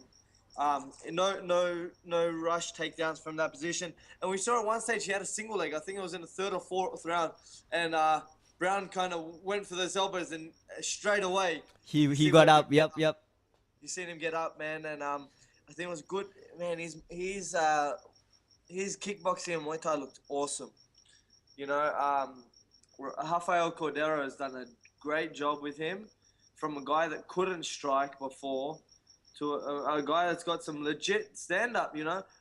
If only he had a bit more power in those punches. But I think that's kind of his style. He kind of just keeps throwing. He doesn't have that one-hit knockout power like a Mark Hunt or Junior Dos Santos, but he's got some good striking now, man. He mixes it up well with his kicks. It was good to see him. He wrestled well, and but one thing that worried me was, I know he's the man on the floor, and no one wants to go past him on the floor. But when I saw him go on the floor with Brown, I was like, it's finished. It's done. It's over. I'm like, guys, that's it. I was about to turn the TV off and be like, yeah, that's how he won. I didn't even want to see the armbar or whatever he did. I just kept watching, and I really thought when he got on the floor with Brown that he would win. And that was it for the fight. I thought there's no way that Brown would get out of this situation, because we've never really seen Brown on the floor. We've never seen how much he's got off his back, and just to not get submitted was a good feat in itself for him and Fabricio Werdum. Now, I think watching that, everyone's like, oh, does Cain Velasquez want to take Werdum down? Now, I don't think Cain Velasquez is the baddest man on the planet. I don't think he's going to give a shit. He's going to stand and he's going to bang. When he sees the takedown, he's going to take it and he's going to pound on Werdum a bit more. I'd love to see a little a fake knockdown from Werdum. Maybe Cain Velasquez comes to strike, falls into a triangle perhaps, we've seen before, and get dethroned. That would just throw a big spanner in everything, you know, that Cain Velasquez is doing. So it'll be funny to see that. And but I think that Cain is gonna just beat up Werdum kind of the same way. Nah, for me it's just that, number one, we won't be seeing Cain for quite some time because of the injury, and Werdum made a great performance over Brown. Apart from all the taunts and stuff that is so highly entertaining for the fans, he really showed, like you said, very good kickboxing, mixing up with the kicks. I was so surprised that he could find those body shot openings. Fucking Brown's ribs actually broken Yeah. from all those body kicks. So it's a good way to watch. It's a good I feel lead up to Werdum versus Velasquez, considering that everybody knows the only contender is Junior Dos Santos, and everybody knows that Kane's gonna beat up Junior Dos Santos again. Yeah. That's the thing. So with Werdum up, I think it kind of make the heavyweight division a bit more exciting to watch now. Who do you reckon is next for Brown? Junior again? I don't know. Junior. I think Junior, man. Like But Junior versus Stipe, I think. I think he versus the Brown versus the loser of the Stipe and Junior Dos Santos fight. yeah. But then, And then then, Junior will meet either Kane or Werdum again. yeah. But then, does that mean if Stipe wins that he gets a title shot? Yeah. Yeah. It's a funny. I think we need like one extra guy just to be in there and say, "Hey, man, I'm a fucking contender." Over him. Yeah, Overeem can fucking do it, man. I'm telling you now, Overeem can do it if he fucking stopped worrying about how high energy he's dancing in his fucking walkout. I don't know. Overeem is, ever since he got off them steroids that he blamed on China or wherever he blamed it on, he's just not the same. I don't fucking know. Like, Overeem, is Overeem booked in to fight anyone? Not yet. He bitched it to Dos Santos. We know that. Yeah. Man, you know what? You can't put Travis Brown and Overeem against each other again. But I'd like to see Overeem grow a pair of nuts and fight Dos Santos, because I think Dos Santos has a bit to learn before he fights Kane again. And I don't think that's gonna happen in 6 months' time. I think he needs a solid year. Yeah. And even then, I think even after a year of training, you're not gonna get your wrestling as good as Kane's. So I think that if Alistair is out for an unknown amount of time, give Alistair someone like Roy Nelson. Even though, like, to some fans it won't look good, Roy Nelson can put anyone out. Put Roy Nelson against Alistair, because Alistair has looked like shit in his last 3 fights anyway. So put them against each other, and I think Alistair would win that fight and hopefully not get caught, and then that would set up the fight between Dos Santos and Alistair, #1 contender shot. Yeah, man. Oh, it's kind of confusing right now. But anyways, I think we are done with UFC. I want to bring in. Wait, 1 second. Yeah. I've got someone. You got someone? Let's figure it out. I've got someone. I know who it is. Who? Dan Henderson. Dan Henderson can go up into the heavyweight division and beat some motherfuckers up. Alright? I do not care. He knocked out Fedor, and that is enough for me. Alright? Henderson, go up please into the heavyweight division and fight Travis Brown, even though he's real tall and big. Land a H-bomb on him. Get into a position to fucking fight Velasquez and kind of dethrone him. Henderson can do it, man.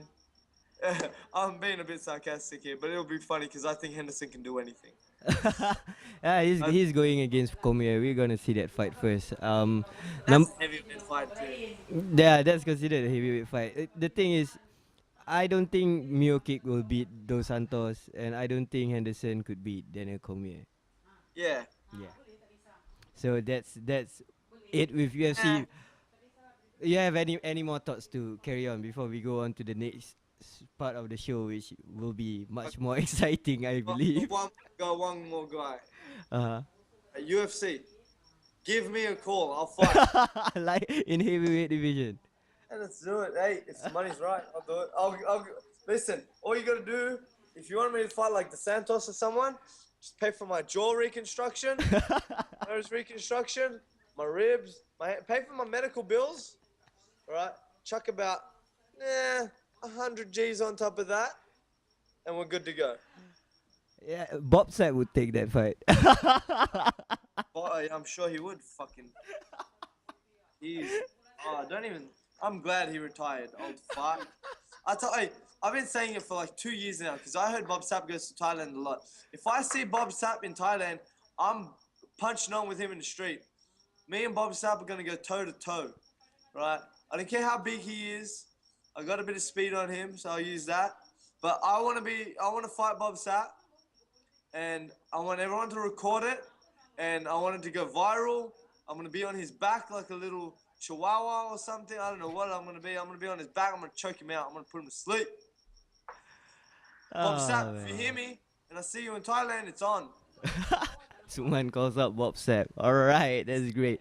Bro, I want to bring someone on the show to talk about water jiu-jitsu. Oh yeah. Who you bringing on the show? Because I really want to know who wants to fucking talk about this other than me and you. Yeah, okay. He's the owner of Reps Fitness, and he have been very active in the Malaysian community for the past few years. His name is Alan Cole, and he's also one of the guys who set up Ultimate Beatdown. Mr. Alan Cole, are we on? We are on. Oh, that's great. Okay, I'm just telling the people down here and Suman as well of your credentials in the MMA community. I have no credentials, Suman. Oh, Unlike come yourself. on. Hey man, hey, I'll give you a bit of credit. I know who you are. You know, yeah, Bloody man. hell. No, I'm not. Hey, don't worry, Alan. I'm not calling you out. It's all right. You're okay by me.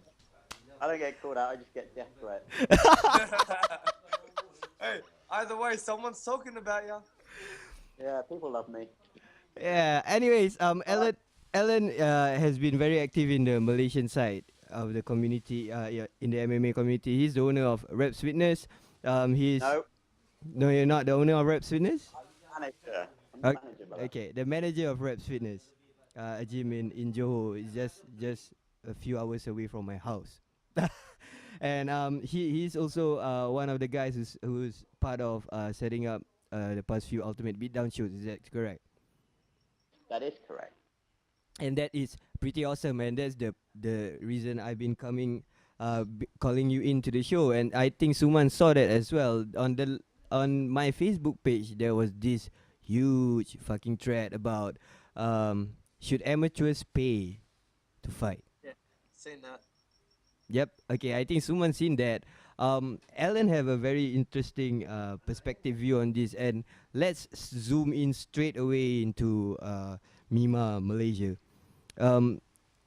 What's the package like? Because it was like 50. You have to pay $50 in Malaysian ringgit as well to get a tryout whereby you do pads and 1 minute 30 seconds of fight time to be part of a nationwide television reality show to see who is the best Malaysian fighter in the world. But the thing that has been bothering people is that it's like turning into a business kind of thing whereby, you know, if you want to fight, yeah, sure, you buy the SIM card, that kind of thing, you know. Your thoughts on that, Alan? Well, firstly, I mean, I came at this immediately when you said, should amateurs pay to fight? I said no. I think that's totally disgusting.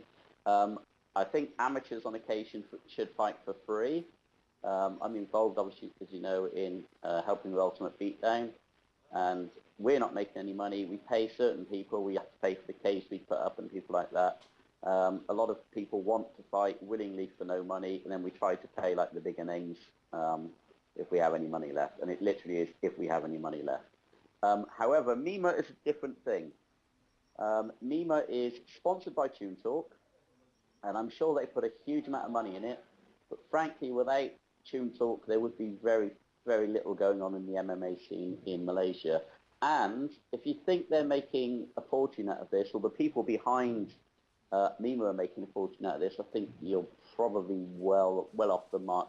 If we just take Johor, for example, they had to come to Johor from KL with a cage, and then had to put up, I think it was something like 30 people in hotels in Johor, people including judges, referees, guys that are going to organise the security, guys that are organising the cameras and the filming of the events, because obviously they're going to make this into a TV show. So I know for a fact they didn't get City Square for free. They had to pay for that. Our gym was involved in sponsoring some of that money, but that was really just for our benefit rather than for anything else. And then let's say for argument's sake, and this is a total guess, we had 50 to 75 people try out over the weekend, okay? All paying the massive sum of 50 ringgit, all right? Not much money, I'm sure you'll agree, and certainly not enough to even pay for putting the cage up. So you've kind of got to look. And also, the other thing I've noticed with this, because I've seen it in our gym here, people turning up the week before the event saying, oh, I want to try it at MIMMA, with no experience whatsoever. So there is no way in the world they're going to get a fight anywhere else. There's no way in the world they're even going to get to try it anywhere else. So they've been given an opportunity to get in the cage, do their thing. Realistically, 99.9% of them don't have a chance. But if they find the 1.1% that potentially have something going for them and could sort of make themselves a small name on the Malaysian MMA scene, then that's got to be good. My only concern would be that most of the fighters, I'm sure, that come out at the top of this are already effectively discovered in as much as they all probably fight 4 gyms at the moment anyway. Yeah, man, that's true. But it's kind of disheartening to know that it's like really a lose-lose situation in this region. If you say MIMMA is not making money and fighters have to pay up, and who's like, what's in it for anyone? What's in it for anyone is very simple. Think of, and I have to go, I'm afraid, to a non-Asian for this, but let's take Will Chope as an example. All right. Okay, Will Chope, 21 years old, hardly any training, but obviously a military guy, decides he's going to fight MMA. And then for the next 3 or 4 years, literally takes fights all over Asia, often for no money, often for just the expenses, and occasionally he would get, a little bit of money. He was prepared to do that because he had a dream, which, okay, it turned into a nightmare for him, but he can honestly say he made it to the UFC. Whether or not he gets back there or some other major organization pick him up, I don't know. I mean, obviously, he's no mug. I don't think and I know him very well, I don't think he's going to just give up because of this. But the only way he could get to there from Asia, where, let's be honest, as much as we love, let's say, for argument's sake, Suman in Australia, there's a huge amount of organizations there, but very few people out of Australia get to the UFC. And we have even less opportunity, realistically. Yeah, exactly. And realistically, we have even less opportunity in Asia. We've got some really good gyms, but people tend to focus on a lot of outside fighters come to these gyms. This is the thing that people don't really realize. A lot of people in, for argument's sake, someone's going to Phuket Top Team or to Tiger Muay Thai, Team Quest. These guys are usually expats or foreigners who are coming over because it's a damn sight nicer place to train in. It's Johor. So the actual number of real Asians fighting a lot of these gyms is actually very low. And we all hear about how massive the scene is now in Malaysia. Well, we've just had an MMA class with my son teaching. My son trains at Evolve, and there were 4 people here tonight. Now, we also have Melvin Yeoh, who's 1FC fighter, trains here, teaches here. We're lucky if we get 6 to 10 people for his classes. This is the scene in Malaysia. It isn't as huge as people like to think it is. Yeah, I kind of understand in Johor. In KL, maybe there's a bit more, because when I was in F3, they had like 30 plus fights, so there's like 60 plus fighters, and I think that even then the crowd was not bad, and I believe that that most of the crowds were either training or just friends of the fighters themselves. The crowd at that event and the crowd at our event, we will have 30, possibly 30, 40 fights as well. And the reason we do that is because we know each one of those fights will bring friends with them. And they make up 90% of the crowd, dude. Very few members of the public actually turn up. And And Suleiman, what's the biggest organisation in Australia? Is it Brace or who would you say it is? Man, it's different on a different scale of things, but probably our top three would be AFC, Nitro, and Brace. Okay. And what are And, they getting? Maybe between 1,000 and 2,000 people maximum? Well, that's the thing. With Brace, I went to their last show, and man, they wouldn't have had 1,000 people at all. They would have maybe had 500-600 people at that show. But then I've never been to an AFC event, but a few of my fighters have. I haven't been able to go to one. They've said that they've had like 2,000-3,000 people there. I go to Nitro, they've got like 2,000 people there, and I know for a fact that even though those like say shows like Nitro and shows like AFC, now they are big they're big companies in Australia, and they have an all pro card, and they've got some big names, and I know that they're still making money. I've worked with a few other shows before, and like I've done a bit of amateur promoting and things like that. I've done a bit of pro promoting with a few organizations, a bit of matchmaking, and I've seen the money that's been made in even the professional, under the professional fighters, even though their fight card can cost them up to 20 grand, 30 grand. There's money to be made there. Now with the amateurs, what I'm saying is they get just as big of a crowd in. The tickets might not be as expensive, but they get just as much of a crowd in. Now, the worst part about it is, from my experience of it, and I see it for my guys, because even though I'm an amateur, I still get paid because the promoter kind of knows what I bring in the door. My guys, I kind of tell them they've got to prove themselves before they get that money. And that's not on a fight scale.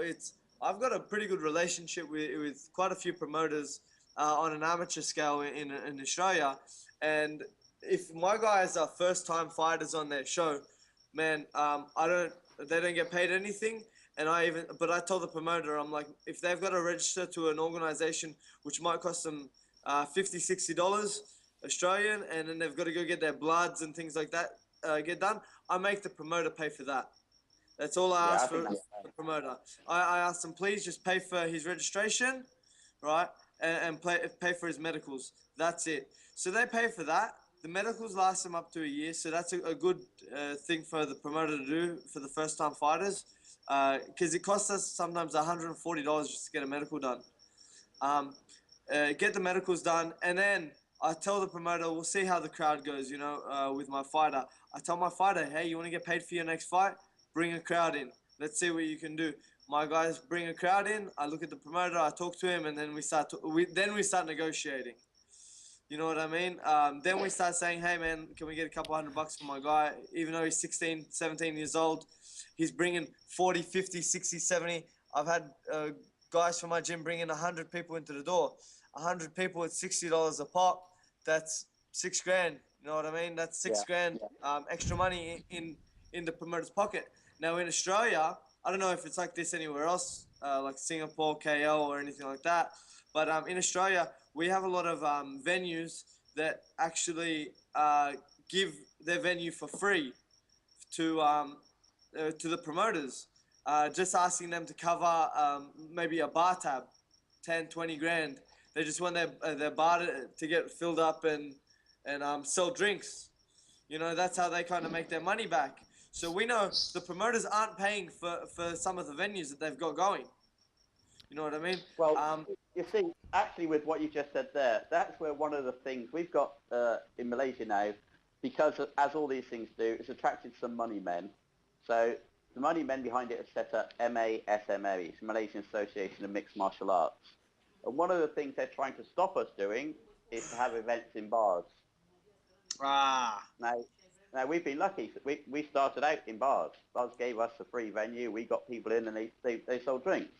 But obviously we're in a Muslim country, and although 99% of the people coming aren't Muslims, that doesn't matter. They don't want it to be held in these events. Now, okay, I understand that, and it's not my country to sort of have that. But that really makes shit difficult because Yeah. the venues then become, much harder to find, and people in Malaysia would actually rather see somewhere empty than sort of used. Yeah. No, Yeah. that's the thing I want to talk about, because bottom line from what I heard from Suman is that most of the promoters in Australia are actually making money, while the promoters in our region are actually not. What I Well, am because I'll tell you why. Because I've seen quite a few of the Australian organisations. They will sell VIP tables at $100 plus Yep. Australian Yeah, dollars. our VIP tables will have 10 seats on it. Yeah. This is actually where the money is made, and I found out this through promoters. The money is actually made more from the tables. Now, what happens is we have 10 seats per table. Most shows will have 10 seats per table, and it'll go for $200 a head. So it's $2,000 a table. Some shows have 20, 30 tables sold. You know, you got 20 tables sold. Those tables, tickets for? I would have no idea. Pretty cheap. 30 ringgit, which is nothing. Believe me, it's less than 10 English pounds, about 8 English pounds. How much And food would that get you? no, it gets you nothing. This is our normal seat, okay? This Oh no, just gets I'm you saying like if you got 30 ringgit and you went to somewhere like McDonald's, what would that get you? it get you 2 burgers, 2.5 burgers. Oh really? Wow. Yeah. You know, $60 would feed a whole family in Africa and Australia. You know what I mean? That's how much people are paying, you know, in Australia for the shows. And in the last year we've seen the price spike up. You know, we used to have 2 years ago we used to have shows for $35 a ticket. Then it went up to $45 a ticket, and we were like fuming. You know, and now it's at $65. The average price of a ticket now, standing and seated if you're lucky, is $65 a ticket. We have front row tickets going for $90 a ticket, and that's front 3 rows of the show. $90 a ticket, and then we've got the tables on top of that, which are pricey. And those tables, they only cost like maybe I've seen the digits. It's maybe $300, $350 for those tables, and they're making $2,000 on it. So they're making a big profit off those tables, and yeah. But I can understand people in Johor or something, they might not have that money, you know. all right, man. Well, I this is actually the issue, isn't it? yeah I Hang on, actually this is the issue. Go on, shut up. okay Shut I up for a minute. yeah, man. I actually Shut get up. Honestly, I've got to go in a minute. Just listen. all right. This is the issue. The issue is like, you know for a fact, Waddy, that the price differential that Singapore can muster compared with what Johor is massive, okay? And Australia's higher again, believe me, Yes. all right? So the question is, should amateur fighters pay to fight? Is probably mute in somewhere like Australia, where the guys are making a profit on doing an event. But somewhere like Johor, I'm not kidding you, 2 of those tables would pay for the whole event. That's how much, we are bringing in hardly any money. We're lucky if we maybe get in 25 to 30,000 ringgit, which is, break that down by 5, Suman, and that gives you what the Singapore rate would be. All right, man. Okay, Yes. so 5,000 Singapore dollars would pay for a whole event. All right, precisely. I understand this whole situation. What I don't mind fighters paying to help promoters with costs. That is not a problem for me. What's the problem for me is that promoters are actually making money and But hang taking on, money from the fighters. This is where you're getting this wrong. This isn't a promoter. This isn't us. We don't ask people to pay to fight. F3 don't ask people to pay to fight, and nor does Malaysian Fighting Championship. This is MIMMA. This isn't an organisation that's putting on events in the traditional sense. This is an organisation that, if you like, is doing a nationwide talent search. They've been all around Malaysia. Now imagine carting your cage, around even a quarter of Australia. And, they've been on both islands, and they've been to 7 different venues, setting up moving cages and everything. This isn't an organisation that you've got to look at as, and also don't forget, they're doing it in a mall where they're not selling tickets, so anybody can come along. So, this is, as much as, might think, oh, this is a bad thing, this in no way is a money-making thing for I mean, it's a Tune Talk. It's a marketing thing. They're paying to market themselves, and they're making a good fist of it. And also, of course, AXN are televising it, so they'll be paying something, but they won't be paid. This isn't, Hollywood, dude. They'll be paying F all, frankly. So, while I agree that fighters shouldn't pay to fight on organizations, even in Malaysia, this isn't the same situation. It really isn't. This is giving guys that realistically wouldn't get a chance anywhere else a chance to sort of step up and have a sort of few moments of glory.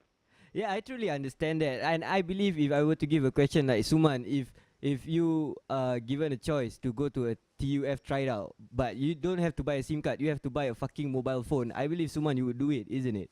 Yeah, man. Of course. If I'm being given an opportunity, it's like, for example, I was given an opportunity to fight at Rebel. If they said to me, hey man, you gotta pay for your registration and things like that, I'm like, man, I don't give a fuck. Just put me on the show. Yeah, that's basically understandable. You're looking at it in the individual perspective, but MIMMA is massive, dude. If you made a company, you had a telco company, you make let's say Australian top fighter in a television show, and you make these people come for your tryouts, and they have to buy SIM cards from your company. Does that make it less MMA and more Dude, telco? That's their how much marketing. are these SIM cards? These SIM cards are nothing. These SIM cards are like 20 ringgit, if that. And if they're already a customer of Tune Talk, which a lot of people are, they don't have to buy one. Right, I think the thing with the SIM card is, right. The way I see it, it's kind of what they're getting out of it. It's their marketing tool. These shows are their marketing tool. So I can kind of understand where they're coming from, by saying you got to buy it and things like that. But and if it is that cheap, yeah, that's cool. But I don't know, like, man, that's probably why I'm happy I'm not in charge of a big organization. These companies need to obviously do something to get their name out, sell their SIM cards and things like that. So it's kind of good that it's 50-50. It's give and take. You buy the SIM card, you get the opportunity. But these guys are not just giving an opportunity. I mean, they're giving massive, Malaysian MMA, this is massive publicity. Absolutely unbelievable.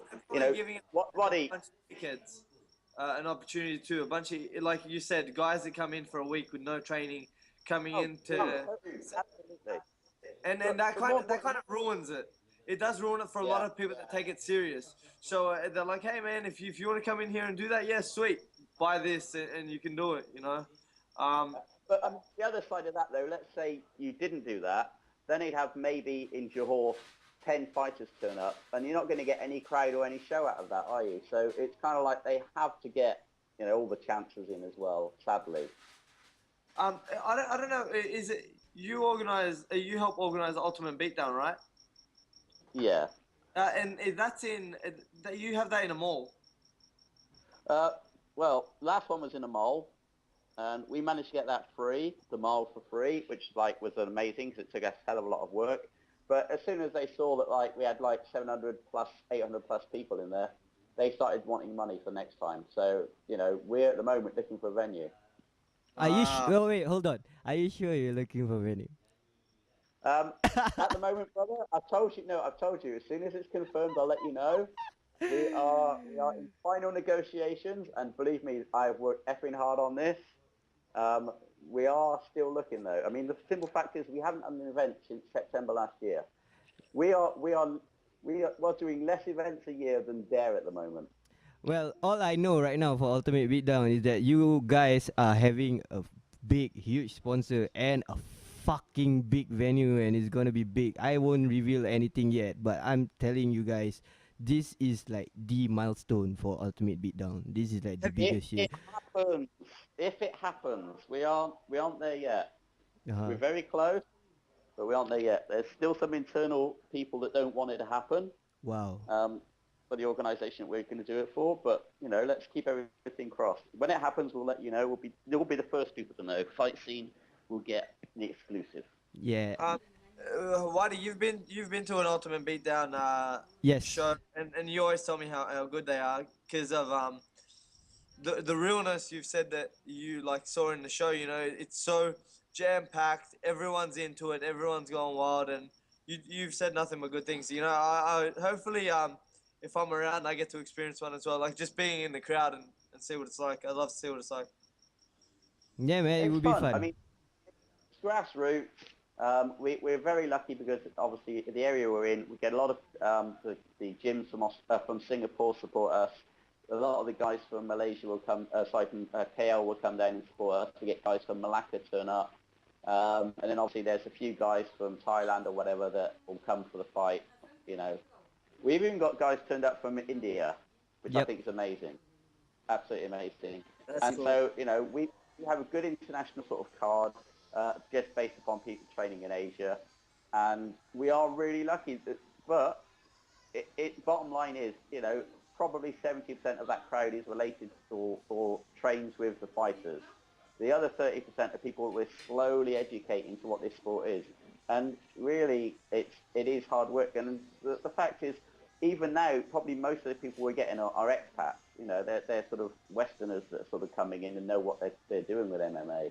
With the Malaysians, I mean, 30 ringgit is nothing, literally. For That's Singaporeans. less than, yeah, I mean, it's less than, well, just about 5 Singapore dollars. Nah, that's around 9 Singapore dollars.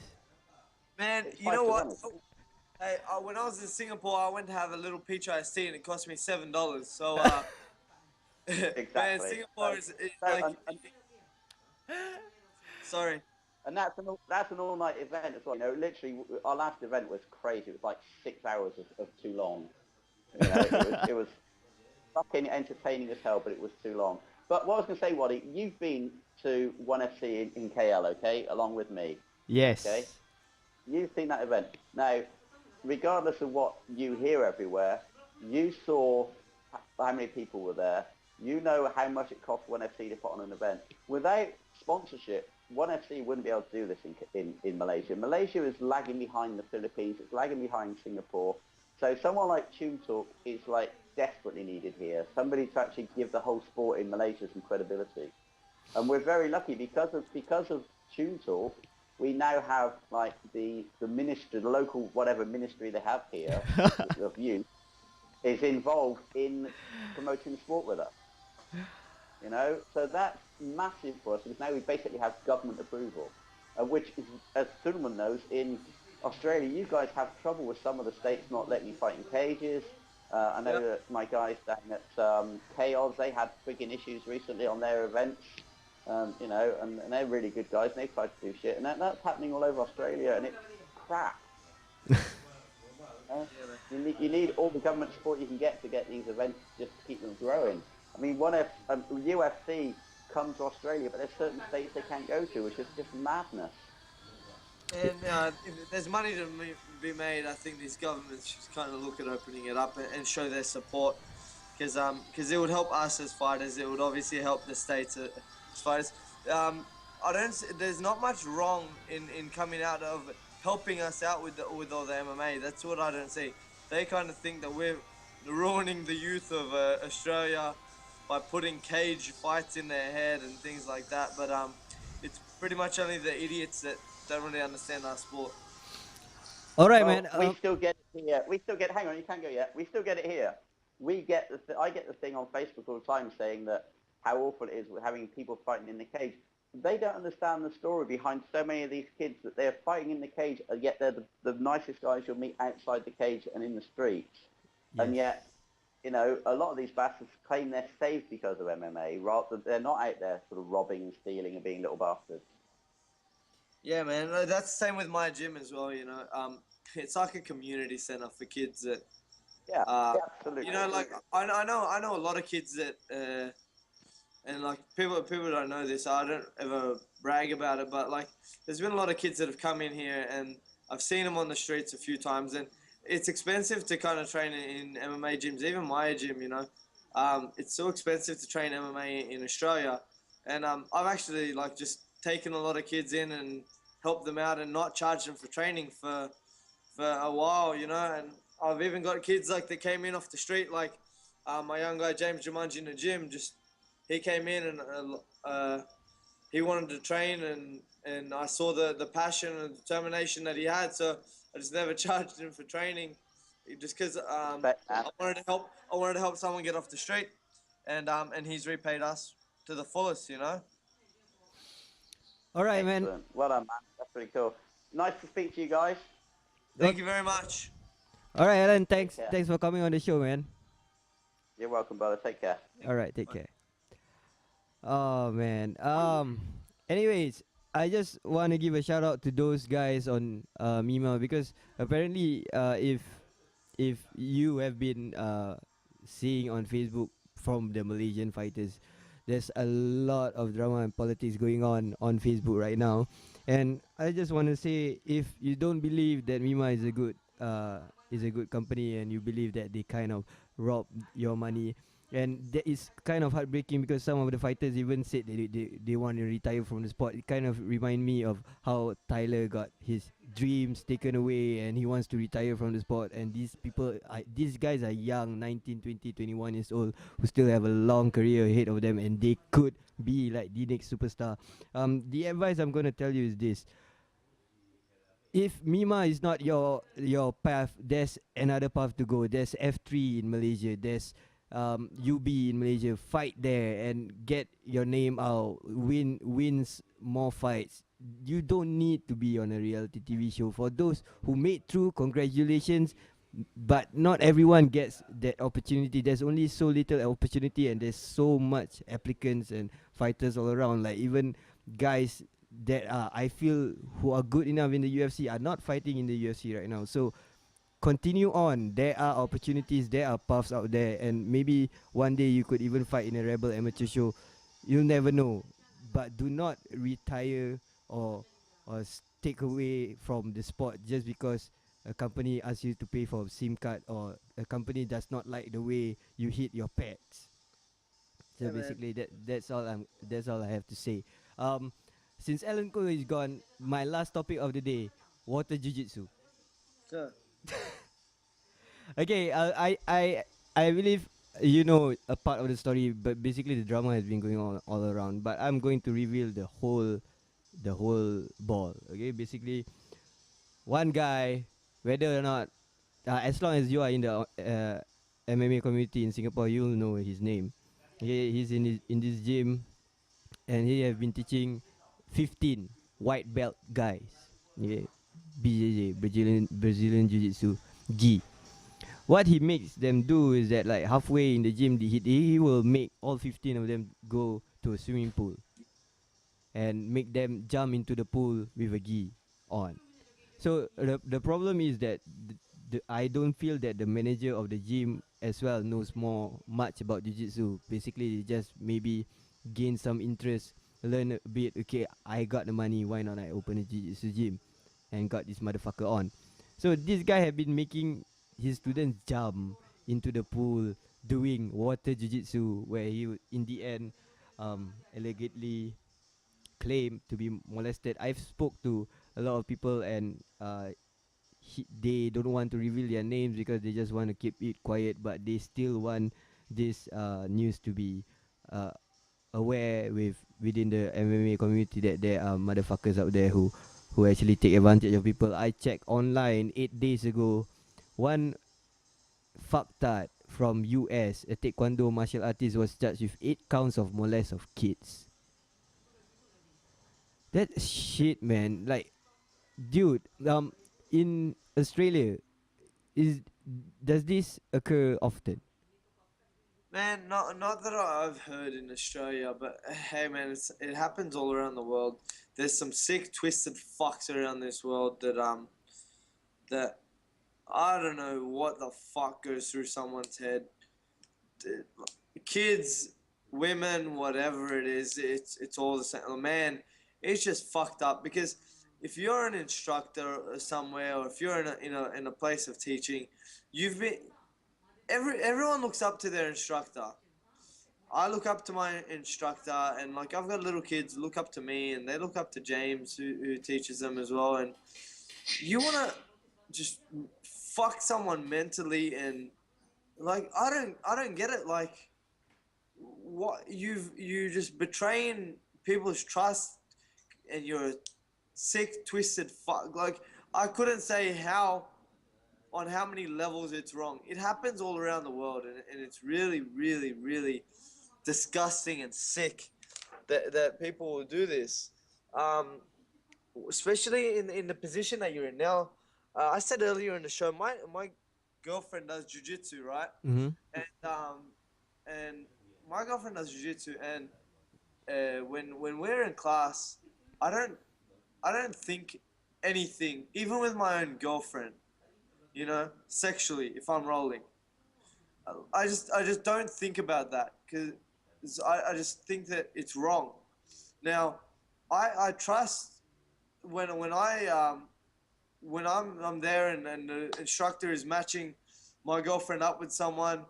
I never think about it even. You know, I just say, yeah, she's rolling, and I look around to the students, and I'm like, you know, no one would think that sick that it's a sport, and it's jujitsu. You know what I mean? Like, you got to have some. If you're a blue, purple, brown, black, if you've experienced the sport, you should know that what we're doing is serious. We're teaching people self-defense. We're teaching people how to fight. Teaching people such things, and then there's instructors and people out there who go and abuse it, and think sexually and do sick, twisted fucking things. Now, I kind of zoned out when you started talking about it at the very start, so I don't know if you actually mentioned the guy's name, so I won't say it either. And everyone knows really who it is, but I just don't even want to bring his name into my mouth. It's because it makes me that fucking sick. Man, this person deserves to be castrated. That is the only way I can say it. I don't believe in the death penalty, but I believe in torture. You know, and I think that if you've been put in a position of power, a position of people trusting you, and you abuse that trust and you abuse that power for your sick, twisted thoughts or sexual fantasies, then you're just a sick, low human being. If you're a jiu-jitsu purple belt, you deserve to get that purple belt taken off of you, and you deserve to be strangled with it. He should be banned from all academies, all jiu-jitsu, anything relating kids, females, anything. He should just go die in a corner by himself. And that is the nicest way I can fucking say it. You know who you are. You're a sick fuck. And trust me, that would never stop me. Police would never stop me. Nothing would ever stop me from spitting in your face and slapping you. That's me as a person who owns a gym. Was so disgusted and so not hurt. You know what? Yeah, I was actually hurt by it. As gay as that sounds, I was hurt by it because I look at my instructors and I think that, man, if any of them ever did that, they would not walk out of my gym with legs. And my instructors know that I don't take shit from no one.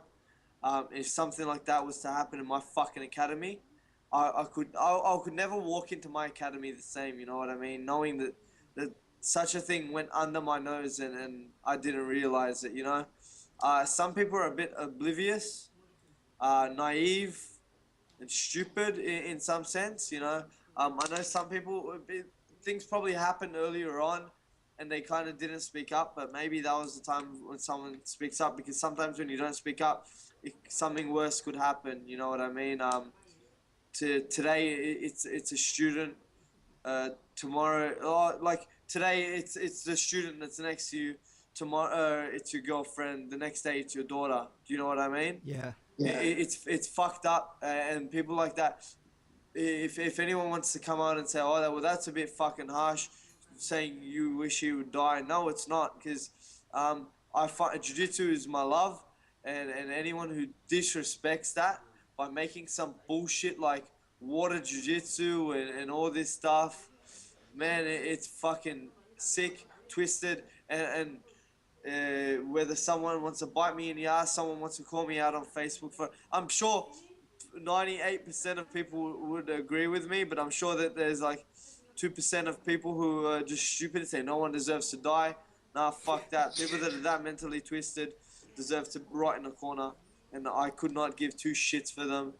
And I would love to just let something out by slapping them. Those are the people that I deserve to get hit. If I see that piece of shit, you can guarantee that and this person, I've actually spoken to this person before, and that's the worst part about it. I've spoken to this person before, and I just thought he was a loser. Even when I was speaking to him, I just thought he was just a dud. And I've told you before, Waddy, you know, I knew that this person was just a dud. Yeah, in other words, like, he just doesn't work right. But to hear something like that, man, I take this sport very personally, you know. My brother does this sport. My sister-in-law does it. My girlfriend does it. You know, I encourage my own mother to do it. You know what I mean? I encourage a lot of people to do it, and I've got a nephew right now who's 9 months old. When he gets to the age of doing jiu-jitsu, I'm going to encourage him to do it. You know, if he doesn't want to do it, that's cool. But I'm going to kind of try and make this path for him. And anyone who I see jeopardizes that, the name that we bring and the honor that we bring, I just feel should be exterminated. I think that's a very fair statement, man. But okay, coming on to less depressing news. Let's go on to happier stuff. Jones Texeira. Do you think Texeira is gonna give Jones any trouble? I've been asked this question a few times this week. As if, you know what? Now, since I've been on the show, everyone thinks I'm like an expert analyst. Yeah. You know, but what they don't realize is I do terrible in the picks. I pick a few crazy ones every now and then, but the ones that would seem real straightforward, I seem to lose. Man, I think if anyone can find Jones's jaw, Alex. it's someone like Texeira. Oh, okay. No, it's someone like Texeira. Man, he comes in and he fucking swings hard. I think he can find Jones's jaw. Now, I think that Jones has always got a good game plan. But I find that we're gonna see a few scary moments in this fight with Texeira and Jones. But I think that we're gonna see Jones find his range and use that to his advantage. Those long high kicks, he's gonna use those teeps to the knee. He's gonna use those long hands, but he's gonna keep a long distance. It's gonna be come down to who's gonna find their range. If Texeira finds his range, Jones is in some trouble because Texeira can put him away. I don't think he will. I think Jones will prevail. And I want to see a rematch between Alex and Jones, and that's the fight that I want to see because I feel that he's getting up there to take over, man. Like he's looking better and better and better as he's going on. So I think that would be cool. But hey, even if Texeira wins, I still want to see a John Jones and Alexander Gustafsson rematch. Yeah. You know what I mean? I fully agree with you. I want to see that even if and I think that Texeira could win, but I'm guessing that he's gonna be like probably a $4 underdog. You know, and that's a pretty big underdog. I think that Jones will win. If he doesn't, I don't want to see Alexander versus Glover. I want to see Alexander Gustafsson versus John Jones again. I want to see that rematch. It was exciting. I think it was one of the fights of the year. It was awesome. Forget the title. Fuck everything else. I think that fight is now about something else. I think it was to prove that he won that first fight, and I think Alexander Gustafsson can beat John Jones. Yes, I really do feel Alex could beat John Jones as well. But looking towards the co-main event, I think Johnson's gonna knock out Phil Davis in the first round. I hope so. I do not like Phil Davis's smile. I do not like his pink shorts. No, I like pink shorts. I don't mind the pink shorts. I just don't like them on him. I don't know why. I just don't like the hair on his chin. No, I think you don't It's not like even him. big. I think you don't like him after the fight with Machida. I don't like him after the fight with fucking Magales more. I didn't like him after the Machida fight, and then after the fucking Magales fight, I just hated him more. You know, I'm just not a fan. Don't really like his style. Um, I think he's very very arrogant, and I hate how he squints his eyes and he asks questions to the camera, and he's got this little bitter look on his face, and he's just fucking ugly. And no, I just don't like him, not at all. I think Rumble Johnson can put him out, and I think he will. I think, man, he's gonna come out hard and strong, and I don't think this UFC opportunity is gonna go to waste by him. He made it ever since he got out of the UFC when he missed weight he missed middleweight. Yep. And then so I think we're seeing him at 205, and that's crazy. He's huge at 205. And I still can't get my head around him fighting at 170. Like I really wonder what weight he was by the time he was fighting, when he was cutting down to 170. You know, so it will be cool to see. I think he'll put him out. I think it's a tough task though. The UFC chucking him in straight away into a co-main event spot with Phil Davis. I think the UFC figured that they got to give him another shot. The fans were talking up. He went on a streak of just knocking people out, fucking people up. So they've given him another shot. But I think at the same time, the UFC don't want him to win. I think they've put him in this situation with Phil Davis, and they think he's going to lose. And then they can turn around and say, well, this is why we cut him in the first place. Wow. You know what I mean? But, hey, I'd love to see. Where is Phil Davis ranked right now? 5. 5. So I don't know how the rankings really work, but if Anthony Johnson beats Phil Davis, where does he go into the rankings? I think he'll be like number 8, number 7. Man, that's huge. Yep. You know, for a guy who is a former 170 pounder to go up 185, then go up to 205, and finally be in the top 10 of the UFC. This fight is by far the biggest fight of his career. I think if you chuck him in and he wins this fight, he is a fight away from, I think, a title shot. 2 fights away from title shot. Rashad. Phil Davis, right, is like, no one wants to see him in a title shot because he's boring.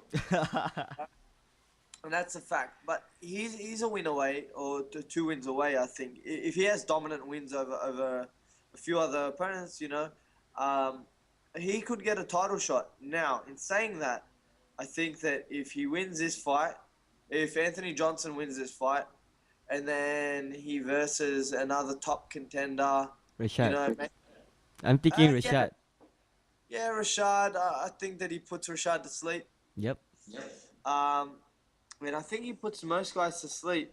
You know, I don't really know who I'd want to see him fight against, but there's a lot of names that he could have gone in there. I think maybe he goes in a fights a guy maybe like Ryan Bader next, another guy around there. But I don't know what happens. You just beat the number 5 guy. Do you go back down and fight a number 10 guy or a number 11 guy? Or No, what? I still think that if Johnson wins Davis, he's gonna fight Rashad.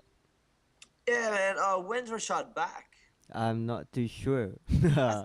I think that's a fight where he gets another injury. You know what? Fuck him, and I don't know many. I think Anthony Johnson is the Melvin Manhoff of the 205 UFC division. He hits like a truck, and I don't know many people that would want to fight him. He looks better than ever at 205. His cardio's doing better, and he just hits harder. He's knocking out these huge guys. I think that he is probably pound for pound one of the hardest hitters in that division. Yeah, man. If he just gets past through Phil Davis wrestling, that's it. The Johnson. Yeah. Johnson would But be. Anthony Rumble Johnson's wrestling takedown defense isn't bad. You know, he can, even though Phil Davis is a very very very accomplished wrestler. Phil Davis can hold himself. Yep, that's true. So I think it'll be a great fight. I'll be watching that, and hopefully I see a mouth guard go flying and some teeth get knocked out. And I feel if Phil Davis lose, he's gonna fight Shogun. Say that, man. I love Shogun. That's the thing, man. It's kind of inevitable, man. Like, Everyone, you know what? But it sounds like I don't like wrestlers, but that's not true. I love wrestlers. I love Ryan Bader. uh-huh. I love Johnny Hendricks. I love Johnny Hendricks. Yep. I love even Josh Koscheck. Yeah, I love Josh Koscheck. People bag Josh Koscheck. I like watching Josh Koscheck fight. Tyron Woodley, Yep. cool. You know, these guys are cool because they're still testing themselves out. These wrestlers have unbelievable power. All these wrestlers have unbelievable power. Now these guys are transferring that power into their striking as well, and that's exciting to see. Some guys are wrestling, and then they wrestle like they're going to the Olympics in an MMA fight. You know what I mean? Like, Yes, I totally get you. so it's MMA. Hey, people would say, "Oh, stop being a hater. They're winning fights. You're just a piece of shit. Learn how to get back up if you don't win." Yeah, and all this stuff. I don't care. I'm talking like a fan right now. I want to see people bang, and if you hit the floor, I want to see some ground and pound. I want to see some fucking Tito Ortiz fucking can opener and elbows and shit. You know, I want to see some good ground and pound. I don't want to see lay and pray. Lay and pray is what I've got something against. If you hit the floor, it's ground and pound. Let's look to finish a fight, not look to hump someone's leg.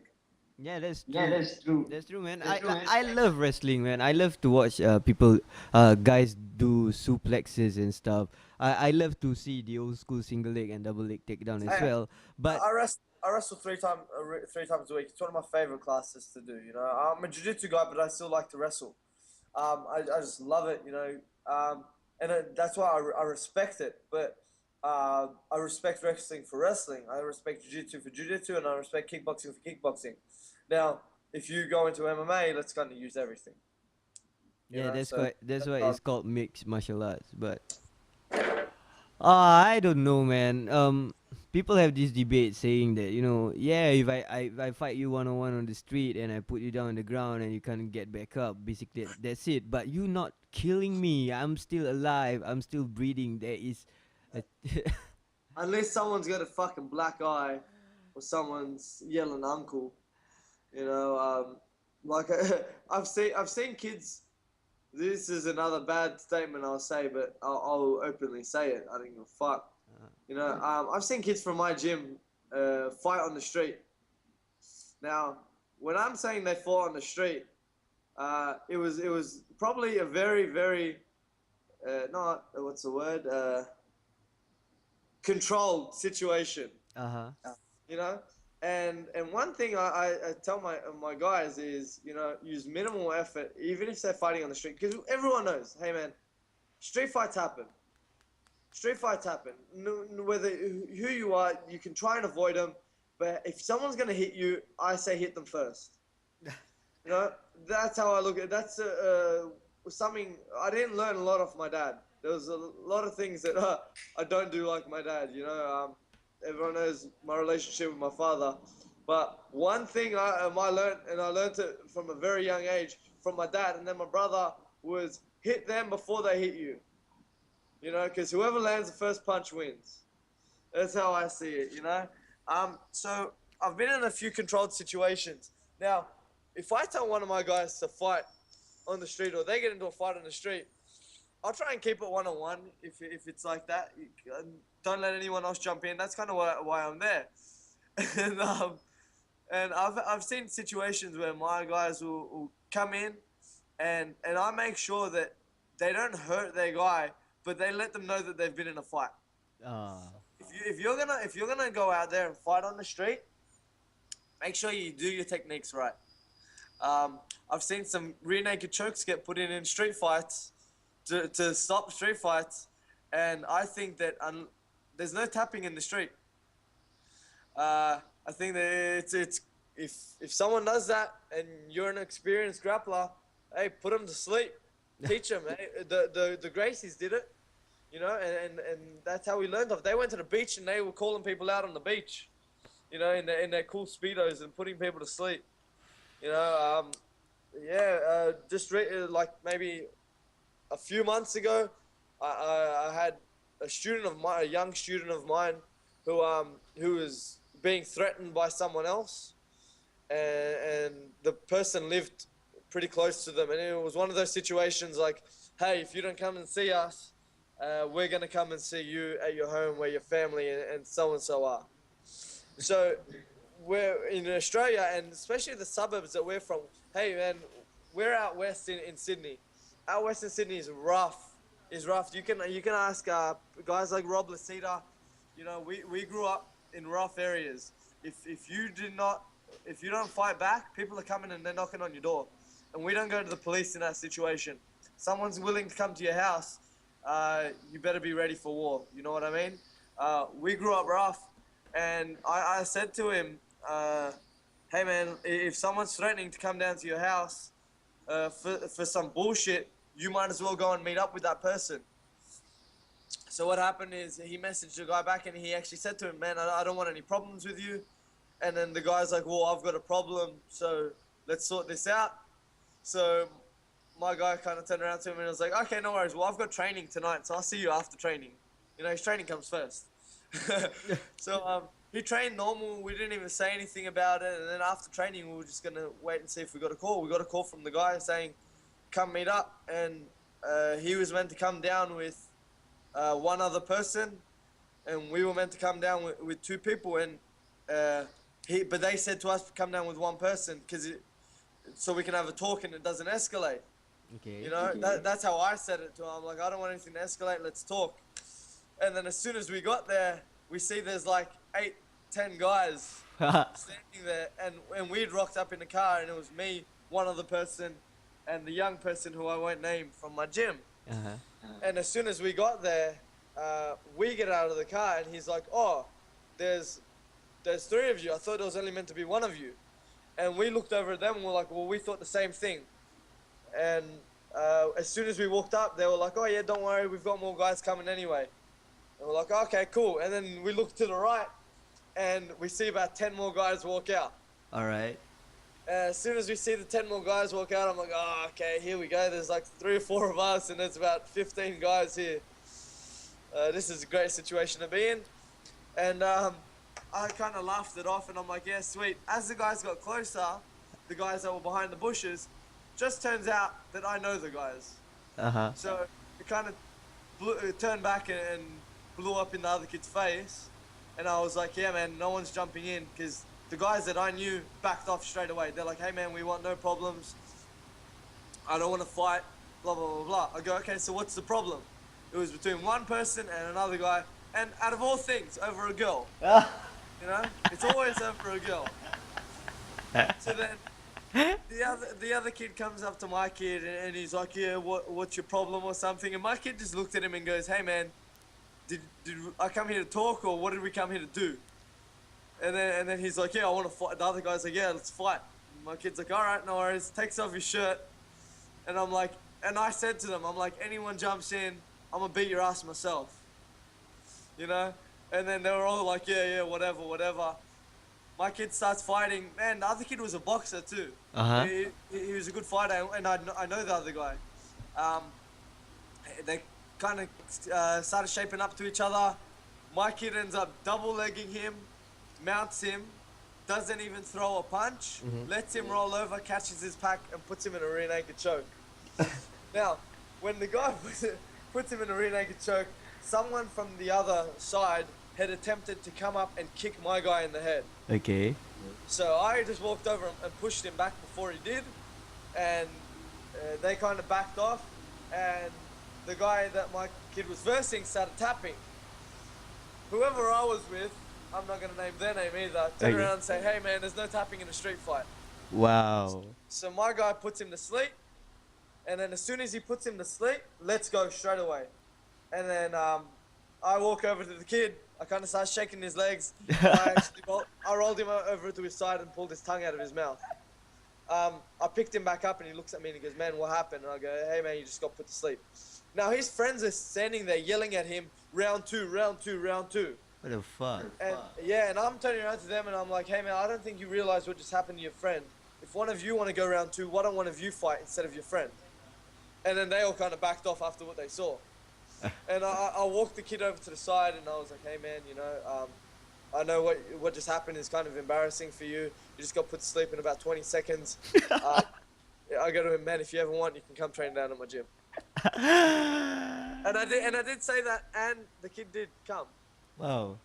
And he actually added me on Facebook a few days ago, and we've been talking, and he might be coming to train at our gym.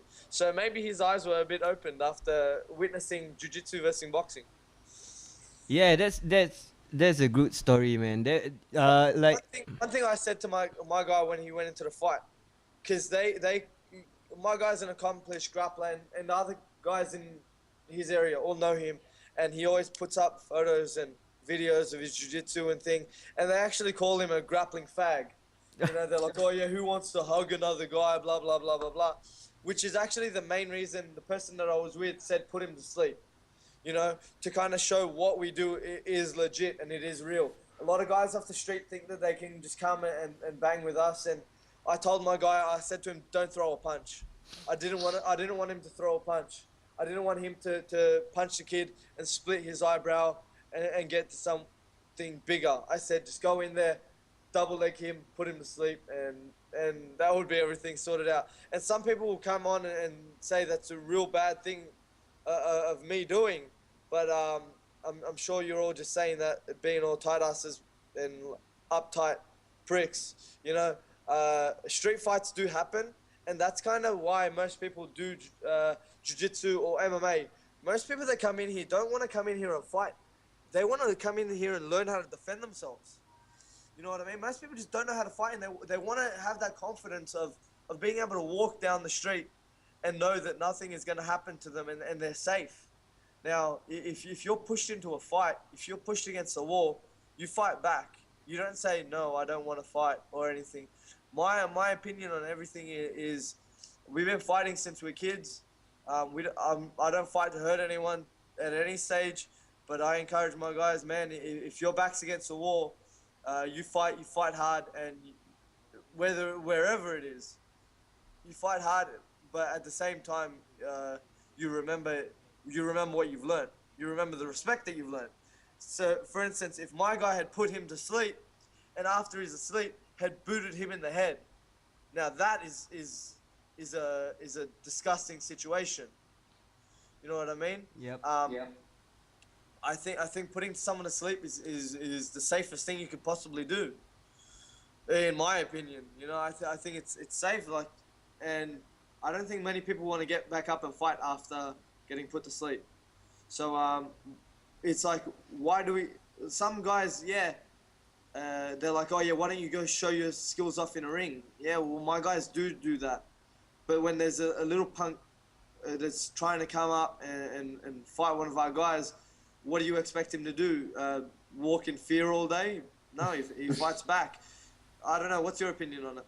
Yeah, basically, it's true. But the difference between the culture in Australia and in Singapore is that in Singapore it's pretty much safe.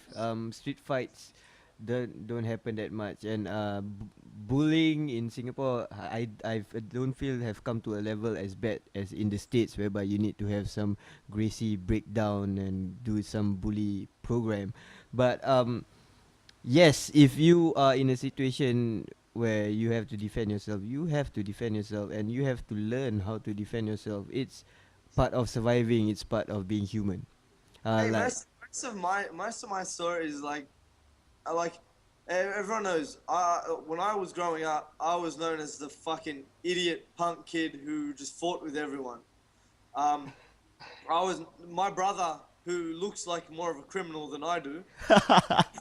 Hey, you've seen a photo of my brother, tattooed and muscly and stuff. He looks scary to some people here, right? My brother turns around to me and says, "Why?" Before we were training, he was like, he would call me an idiot and say, "Why do you keep getting into fights and why do you keep punching on with people? We would get into like, I've been in road rage incidents where it's turned physical, and my brother would get back in the car and say, "You're a fucking idiot. Why the hell did you do that?" or something. And I'm like, man, if someone's threatening me and pushing me, I'm gonna fight back, you know. And that's how I was, because right now I'm still considered small to a lot of guys. Even in my gym, I'm one of the smaller guys. But when I was up until probably year 9, I was maybe 48 kilos. And then when I was in year 10 and 11, I think until year 11, I was maybe 61, 60 kilos. And I was tall and lanky, but skinny. I was the same height, but I was just skinny. Uh-huh.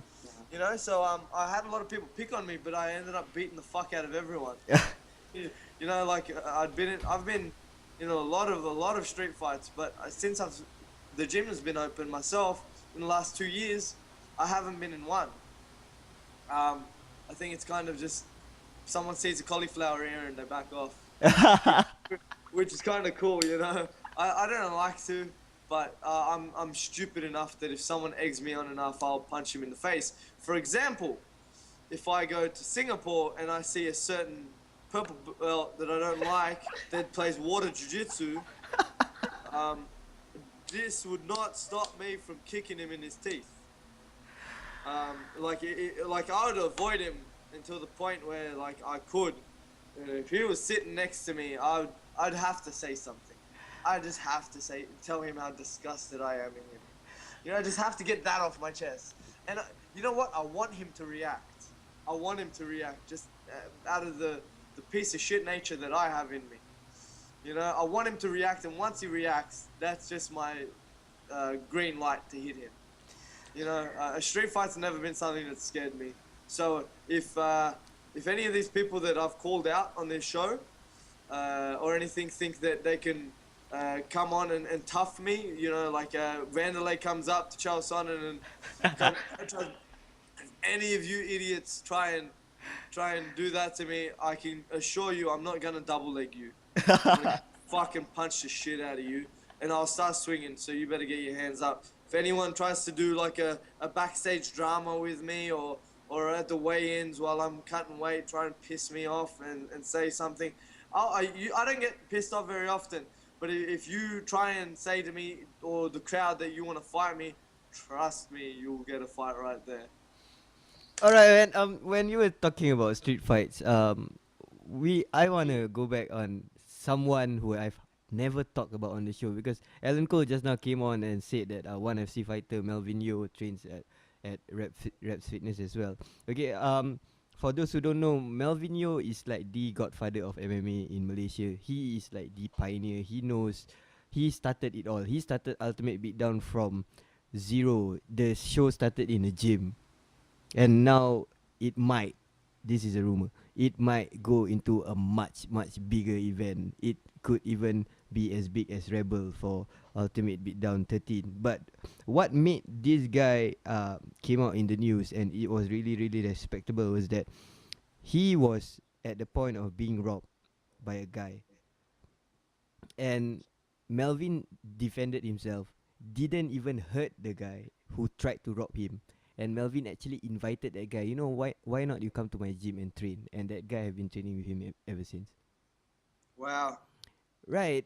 Basically, these are the kind of stories I love. Like, maybe in Australia it's more about street fights, but in Malaysia, crime is quite rampant. Yeah, well, I've got a kind of similar story about a robbery. It's a shorter story, so it won't take long. One night I was walking to my car with my cousin, who and I was walking, and the alley that I was walking down to get to my car, we just went to a restaurant. I was walking down to my car, and this is actually, I'll take back what I said. I have been in a street fight since I've opened the gym.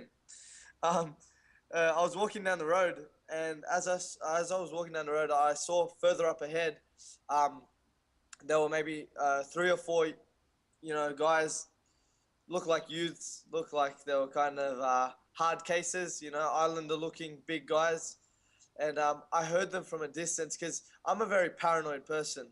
So if I'm walking somewhere, I think that someone's looking at me or someone's over my shoulder. So as I look up ahead, I see these guys, and I see 2 on one side of the walkway and 2 on the other side of the walkway. And I see one yell to the other one across from it, "Hey man, why don't we try and roll these guys?" I actually heard that. You know, now me being pretty like stupid, I thought, man, these kids aren't gonna do anything. You know, they were probably the same age as me, maybe a year older or something, maybe the same age. But they said that, and I heard them, and I'm like, they won't do it, you know. And I'm just with my cousin, you know, and I was wearing an Australian top team jumper. Wow. You know, so if you're gonna pick someone who doesn't have a fighting logo on their shirt. Or No, their you can pick someone who wears step out. Yeah. Tap out's a different story. So as I'm walking down the road, I'm like, yeah, these guys are gonna say nothing. So I walk straight past. Just as I got past them, the biggest one in this whole group turns around and goes, "Hey man, how's your night?" You know, but like said it in a real funny way, and I'm like, "Yeah, good, thanks. Yourself?" And he goes, "What the fuck did you say to me?" Right, and then he was right behind me, and he was like kind of walking towards my back, and he goes, "What the fuck did you say to me?" And I just turned around, and I gave him possibly the flushest 3-hit combo that I could have given someone, and I just dropped him cold, right? And he was sitting like just lying there, but like at the floor, and I kind of stood over him, and I was like, "Man, you picked the wrong motherfucker to pick with," you know. And I looked to my left, and I just see the other guys are stunned. They didn't know what to do. And I just grabbed the closest guy to me on the left, and I grabbed him by the shirt, and I looked at him in the face. And as I looked at him in the face, I realized that I know the guy. All right? Mm-hmm. And I know the guy. Why? Because I trained MMA with his brother. Okay. And I know that this young guy, he didn't know who I was. And I turn around to him and I go, "I know exactly who the fuck you are." And I go, "Oh, you're so-and-so's brother." And he shit himself so quick. I've never seen someone so scared for their life and want to cry so quickly. You know, I ended up picking up the guy that was on the floor up. And I'm like, "Man, what the fuck are you doing trying to roll people in the middle of an alley, trying to steal their stuff?" You know, all I thought to myself was, what if it was someone else? Yep. You know what I mean? What if it was someone who couldn't defend themselves, or a guy walking with his girlfriend, or just 2 girls walking, you know, and they try and steal their stuff, you know? And I was just grabbed this kid by the shirt, and I didn't hit him, and I was shaking him, and I'm like, "Man, what the hell's wrong with you?" And he shit himself, and he was like apologizing to me, and I look over to my right, and I see my cousin and the other guy kind of shaping up to each other, trying to fight. I walked in between them. As soon as I walked in between them, the kid that was trying to fight my cousin shit himself and like backed off. And then they were like kind of both standing there, and there was a bit of a face off, and I was like, "Go the fuck home. Who the fuck do you think you are?" And then there was a bit of an argument, and then the kid that I hit kind of broke down. He's like, "Oh my God, man, I'm so sorry, man. I didn't realize I almost got my head kicked in by an MMA fighter." And I never said that to him, right? But he obviously figured it out when he felt me drop him and looked at my jumper afterwards.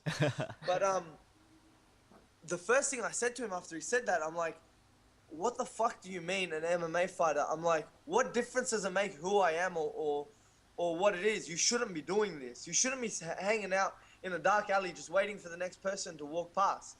It was just my luck that I walked past and such a thing happened. But after that, I even told the guy who this all happened with, I told his older brother, and his older brother kind of put a beating on him himself. And but then that beating only lasted so long, and that kid ended up going to jail for robbing someone else. So I guess it wasn't really a lesson learned. But yeah, man, some people never learn. Yeah. And Renzo Gracie's done it. Renzo Gracie beat up a couple robbers once, and he tweeted about it. You know, a lot of guys have done it. You know, John Jones. Yeah. John Jones. He Yep. captured someone who was on his title fight day. Yep. He captured someone and like put him in a Kimura and locked them down. And there are times when you need to fight. Now, in that situation, I believe that if I didn't hit that person, I would have been hit first. You know, or better yet, stabbed or something like that. Because in Australia, stabbings are very, very, very, very common. Wow. Especially in the area that I'm from. It's like, man, if you get into a fight, hit them and run. You know what I mean? Because if that person gets back up, a lot of kids around these areas, and when I say kids, I'm saying guys even my own age, they're always carrying knives around. It's a dangerous place. Like people are like, oh, Australia is not a dangerous place, man. I'm telling you, it can be a pretty rough and dangerous place. The amount of friends I've had that have been stabbed and by stupid idiots at little local parties and things like that, or just at the train station. Um, I had a friend who was at the train station by himself and had four people go up to him and try and like take his wallet and take his phone. So he got up and he dropped the first guy, and he was just sitting there by himself. Got up and dropped the first guy, and the second guy had punched him in the face with knuckle dusters, and now he's blind, like he has one eye. Oh fuck, man. You know, he had to get immediate surgery on his eye and didn't have an eye.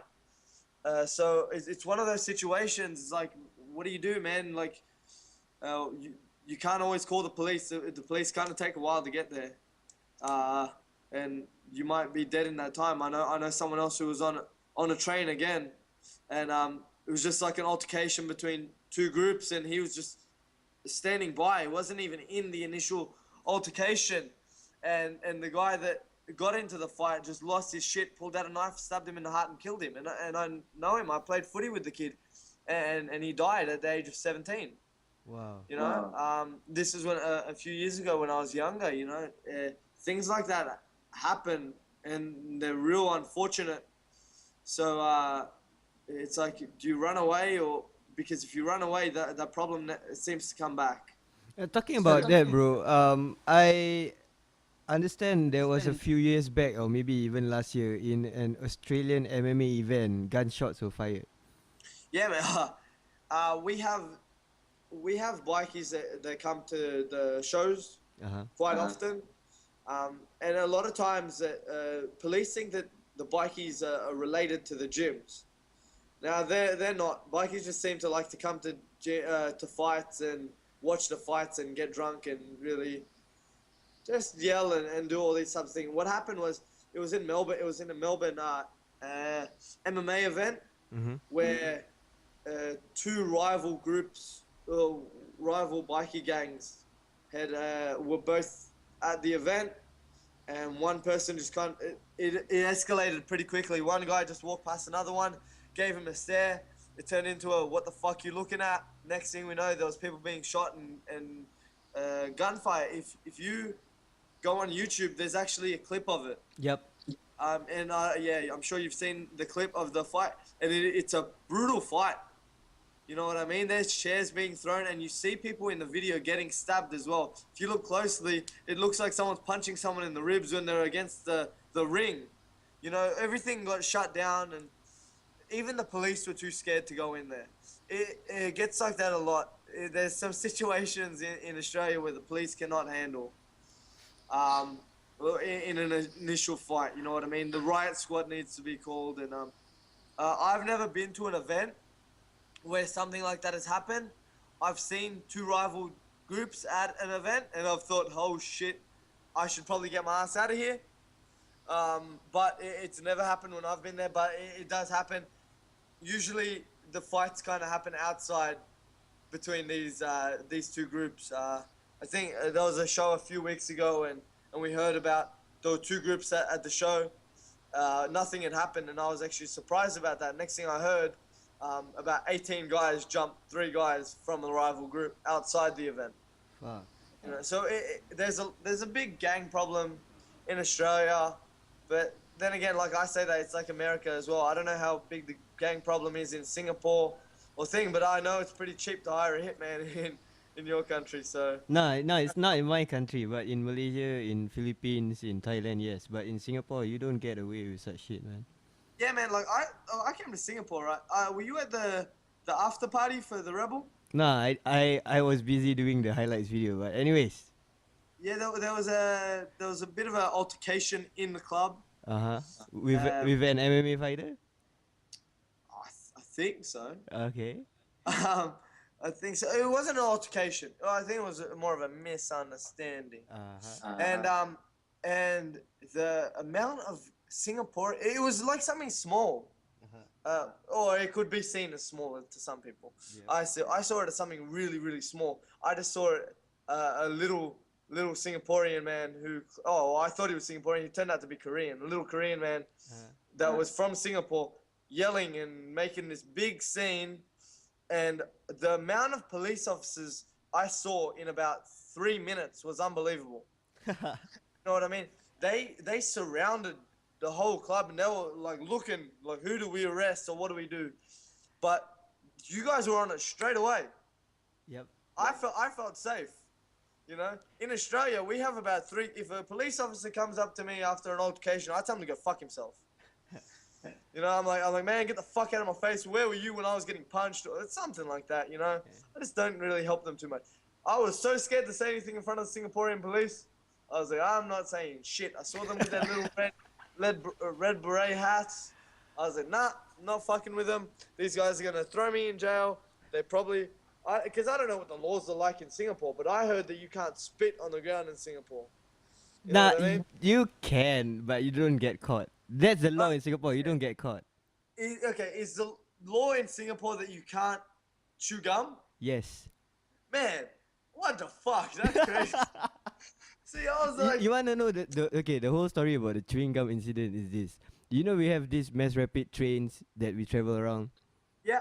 Okay. I see videos of every day, because I've got a lot of, since my rebel fight, I think I've added about 200-300 Singaporean people on my Facebook. I keep seeing people post videos up of the trains, of people doing crazy things and fighting on trains.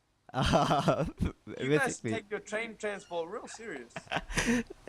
Okay, talk about those train stuff. What happened was there was this stupid idiot who put gum on the train doors.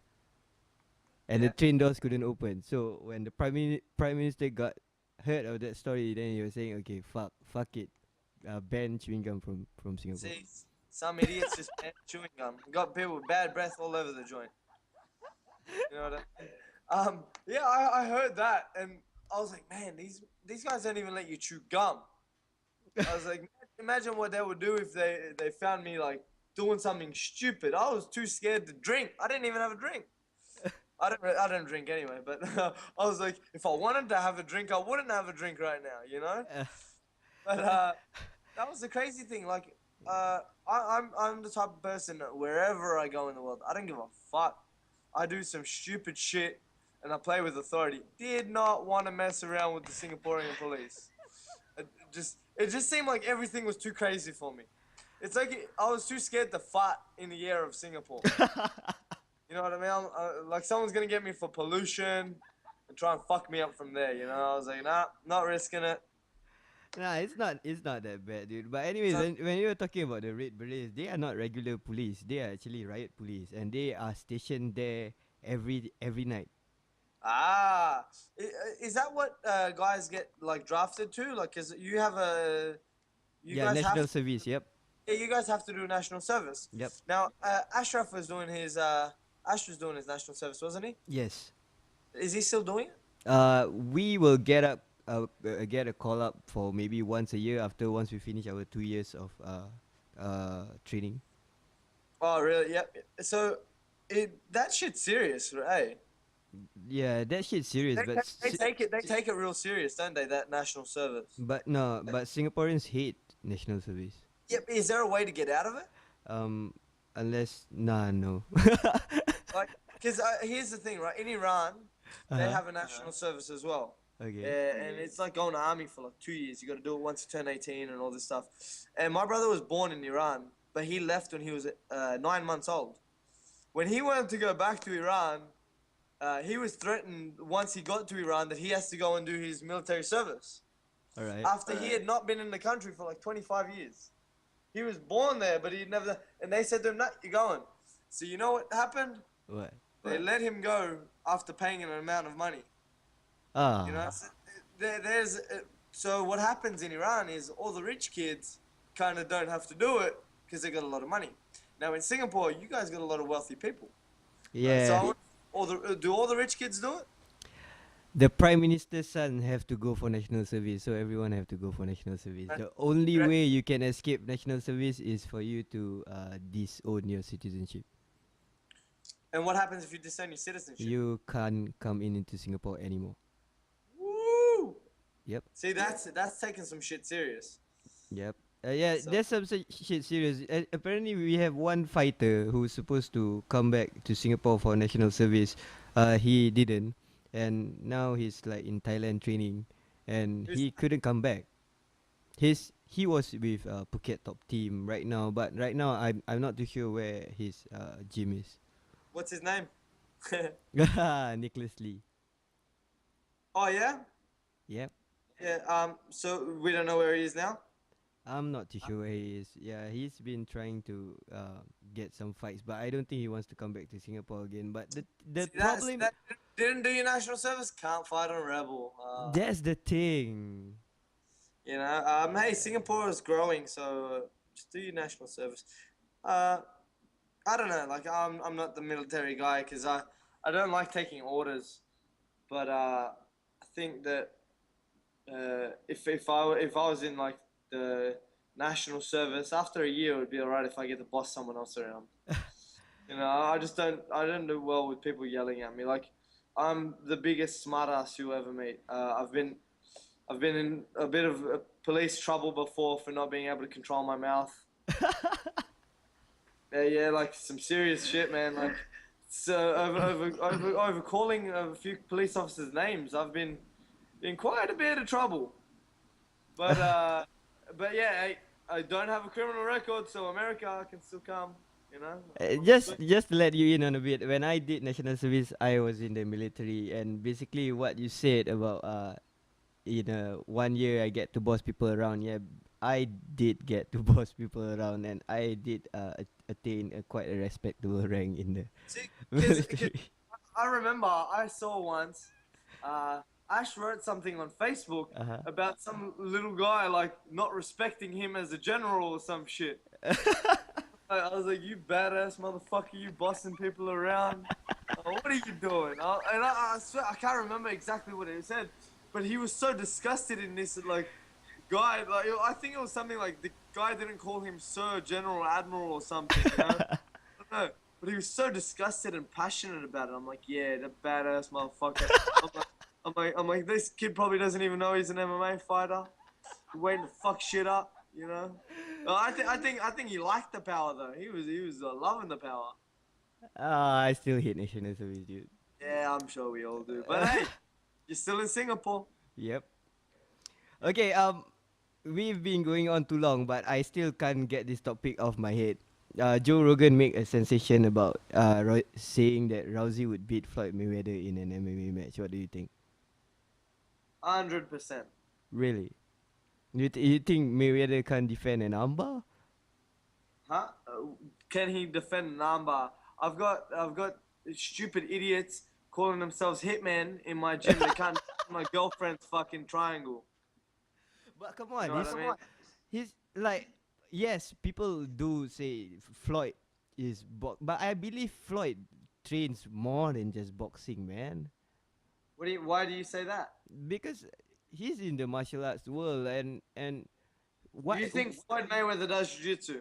I think he secretly does jiu-jitsu. Floyd Mayweather Mhm. doesn't wipe his own ass. He has a chick on the side wiping his ass. He has a person giving him a pedicure with one hand while he's on the toilet. You know, and he's got someone else brushing his teeth at the same time. All he does is be the world's biggest pimp. I think he's the world's biggest pimp. Yeah. I think that's his main job, pimping, right? And I think that's what he does. And I think that's what he does. And he boxes. That's it. I think someone like Floyd Mayweather, man, he's the fucking shit. I think he's so good. I'm a huge Floyd Mayweather fan.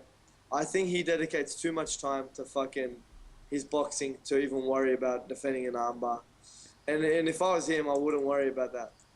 Now, if Rousey and him fought each other, Man, Okay, honestly, okay. Let's base it purely on Rousey's judo and whatever striking skills that he have got from Edmund, and Floyd's boxing skills and footwork. Just base it on that. Who would win a okay. fight? Wait. Say that. Rephrase that. Okay. Rephrase that. Let's just base it on how we have seen Rousey in an MMA cage versus Floyd's.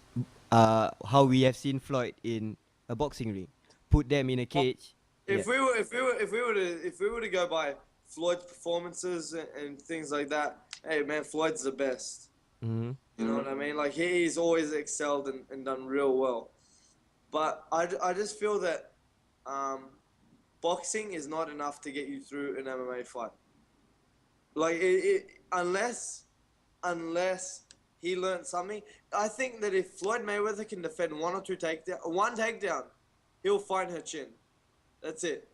I think it would be extremely dangerous for Rousey to come in and try and even grab a hold of him. I think that he could knock her out in the matter of seconds.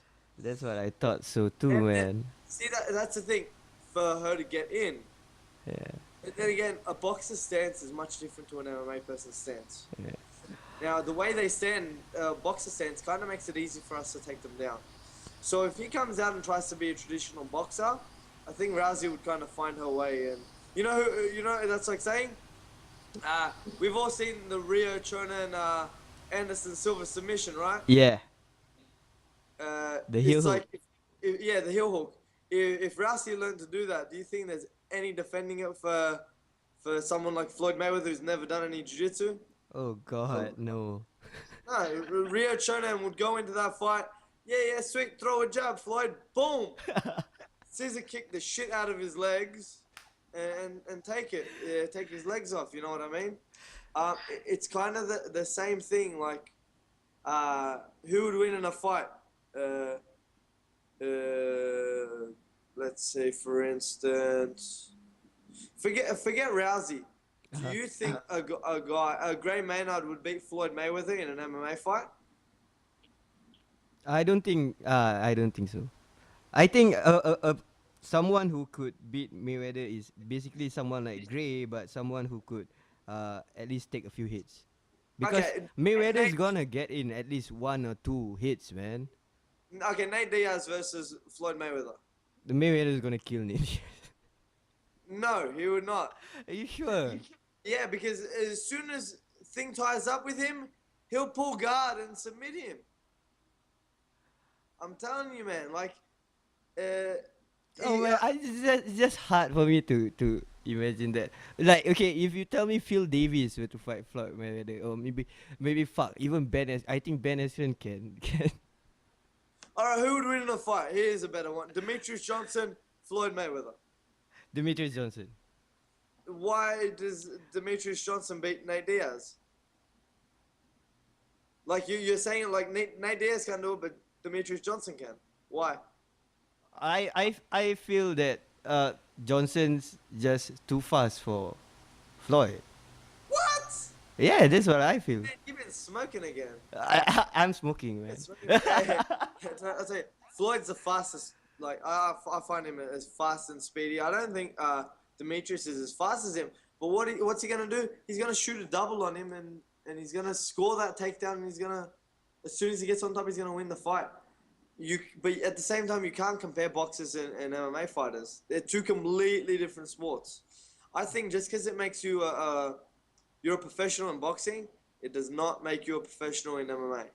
No, the thing about it is that I have 100% belief that Joe Rogan don't even believe what he says. He's just doing it to make a sensation, because there's a lot of bullshit that Joe Rogan has been saying for the past time. But he made quite a big hoo-ha in US, and they are still debating about the fact.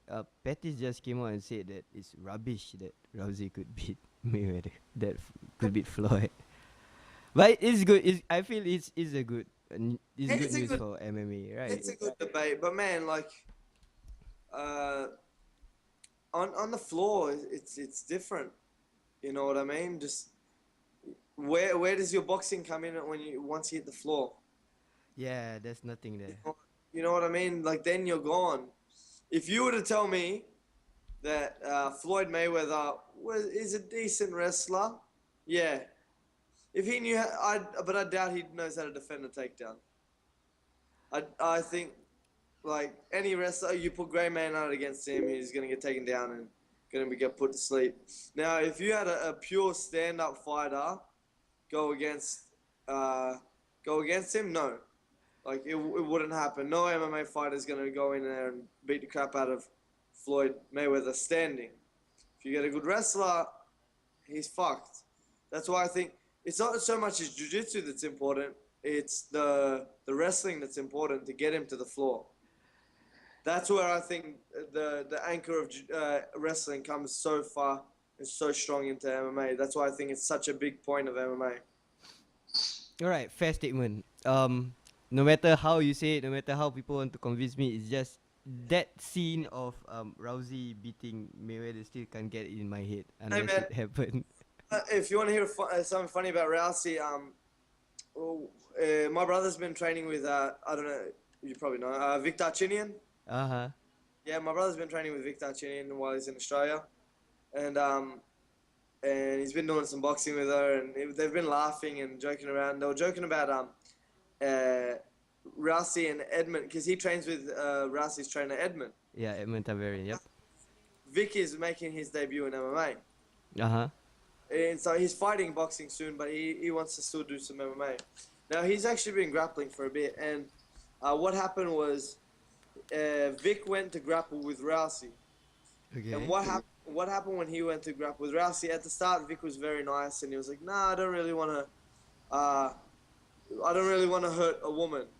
And what Rousey did, just because she's that good, and she bangs with the guys in the grapple, she threw Vic Darchinyan on his head and just mauled him. He's like, man, she took no prisoner. As soon as she could, she judo threw the shit out of me. And then I laughed at her because she winded me, and I said to her, one day you're going to come and you're going to box against me in sparring, and I'll never forget it. You know? Uh-huh. And then she came and she was doing boxing sparring with Vic Darchinyan. And Vic was like sparring against her and he was kind of tapping her, and then she kept saying, you know, hit me, you know, I can take it. And he's like, nah, again, I don't really want to hurt you. I'm not going to use my power like you did, you know what I mean? And then she's like, you know, come on. And she kept egging him on, and he kept warning her. And supposedly after quite a few warnings, he goes, all right, no worries. And then I go, oh, so what happened next? He goes, oh, in his Armenian accent, she hit the floor and she cried out the ring. You know? Yeah, Vic Darchinyan dropped Ronda Rousey and then made her cry out of the ring. So maybe your boxing skills didn't get her too far, but then again, Vic Darchinyan is one of the world's best. So it's not that bad, but I think Ronda thinks she's a bit too tough for, like, she thinks she's a bit tougher than what she actually is. She thought that because Vic handled her judo, like, he took it and he kept laughing about it, and he took it like a man. She jumped in a boxing ring with him, and he said she was crying profusely and uncontrollably. You know? So that was a pretty funny story to hear. And it's nothing really against Rousey, it's just funny, and Vic was kind of laughing about it and said, you know, she's a real nice girl, she's just a bit of a hard ass. Yeah, the thing is, I feel about Rousey is that, you know, everyone cannot deny that she is mythically above every girl, almost every girl in the world, except for a few that maybe haven't even tested yet. People like Holly Holmes. Molly Holly is a fucking wrestler. Holly Holmes and Cyborg Santos. But what I think Rousey is trying to do for women's MMA as a whole is like she's trying to say, you know, I can hang with the guys. Women's MMA is as good as guys MMA. I think that is what she put herself onto, and that is why she comes out with this kind of character. She kind of sounds like an idiot. And, you know, hey, whoa, I haven't finished. All right. She sounds like an idiot from Australia who trains at an Australian top team, and that idiot is myself.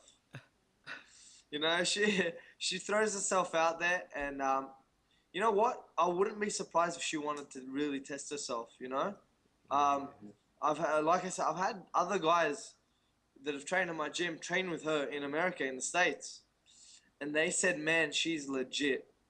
Like the guys grab, and I'm not talking about low level grapplers, man. I'm talking high level grapplers that have trained in my gym, purple belts, brown belts, and they said that she fucks them up. Guys that like go into national competitions in Australia and win national jiu-jitsu tournaments have gone to the Abu Dhabi championships in the world and as purple belts, brown belts even, and they said, man, she's fucking unbelievable. You know what I mean? They said that on the floor she's that good, and you know what? It becomes evident. Look how dominant she is with the girls. You know what I mean? Yeah. Yeah. I've trained with a few female MMA fighters, apart from like even Fiona Muxlow. People know that story. Um, I've trained with a few other ones, and some girls, you know, giving them credit, you know, like they're good, you know, like they go pretty good. Some of these girls, and like I've trained with black belt girls, who they're all right, you know, they're like I spar with train with them, and I don't really get too much of a problem with them, but like they're good. Mm-hmm. And then I train with these guys, and they turn around and they go, "Man, like you don't understand the difference between Ronda Rousey and one of these black belts. These girls, they go something completely different."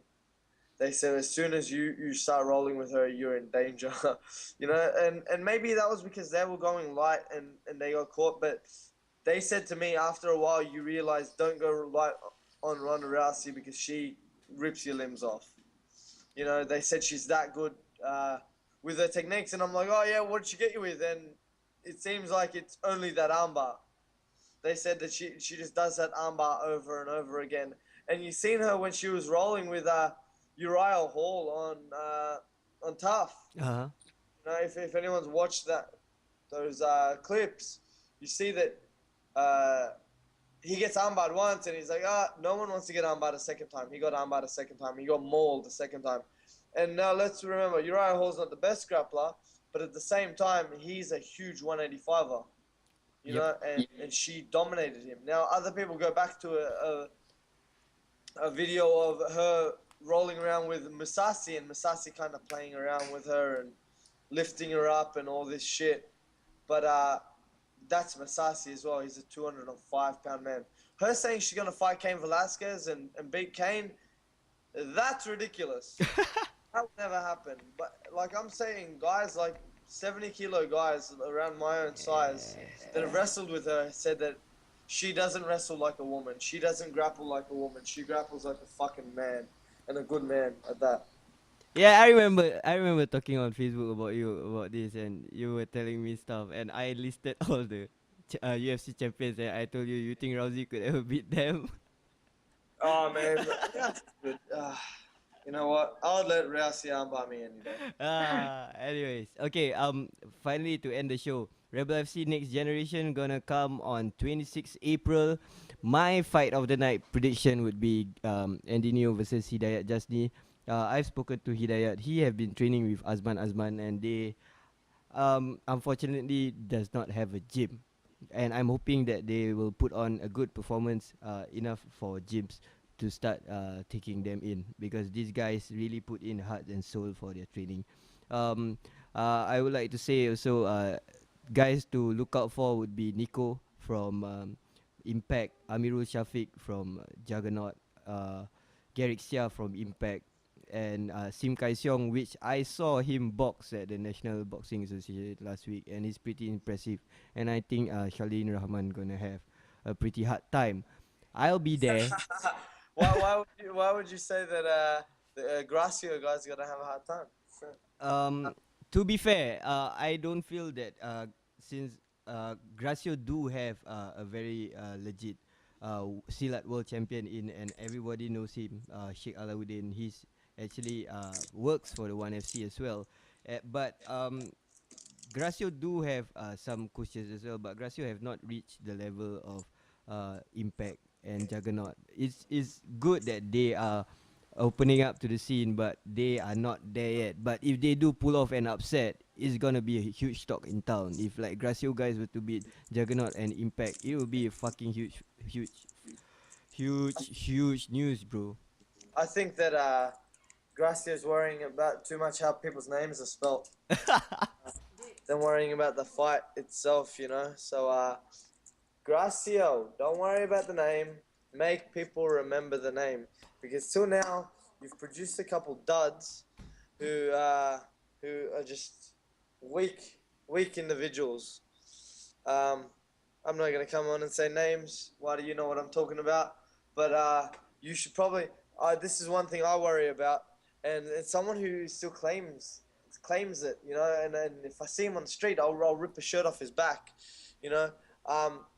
Gracio should really watch who trains at their gym, because you know, they've produced some real scumbags.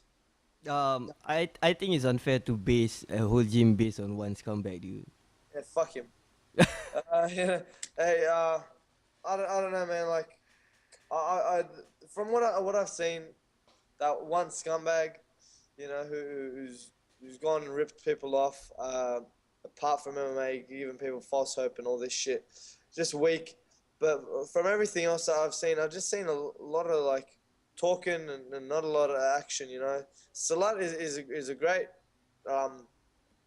base. You know, some good guys, and it's nothing really so much against that gym. It's just the bad taste that guy left in my mouth, and regarding that gym, you know, it's just it's not cool. I won't even get too far into it, but in saying that, I think Gracie is gonna have a real hard time at the Rebel FC Next Generation show. You know, they've got some hard matchups for their Gracio guys, and let's see what they can do. I personally, from what I've seen from their guys, I don't think that they've got the all-round skills to compete with the guys that they're up against. And I'm sure you got kind of the same opinion as me there. They got some good, aggressive Salat guys who have some tricky kicks, some quick hands, but I don't think that they've got the ground skills and the wrestling to kind of back them up. And I think that's going to be the telling tale. Amir Shafiq, man, the kid's a jiu-jitsu guy, and I've said it before, I go for jiu-jitsu guys, so I think that he's going to kind of go into his fight, and we'll see a first-round armbar or rear naked choke, something like that. And I think that Charlene Rahman, he seems like one of the more dedicated guys, because I follow all these gyms. Uh-huh. I follow Impact, I follow Juggernaut, I follow everyone, you know, just as a fan. I even follow Gracio, you know, just to see what's happening. And Charlene Rahman kind of looks like one of the more dedicated dudes, you know. From what I've heard, he's a real aggressive fighter, but I think he's going to have a very difficult time at Rebel Next Generation. If he can pull off the upset, then good for him and good for his club. But yeah, man, I really don't see them doing that. Same as well, man. But I love an underdog story, and I would love to see some upsets as well. And in MMA, amateur, anything can happen. Even though the scene in Singapore right here is still almost the same, whereby the guy who knows how to take down and the guy who knows some basic jiu-jitsu would win an amateur fight. I'm hoping that it would change. Really want to watch Asman, but Yeah, man. People have I been saw saying the that. highlight clip that you made. Yep. And I saw the Machida kick Yep. that you were talking about. That was Yeah. awesome, man. You know, because we didn't get to see that at Rebel 1. You know, he went against Ashraf, and Ashraf kind of put his game plan on him and took him down. I think he kind of saw the Muay Thai shorts and thought, hey, I'm not going to stand up with this guy.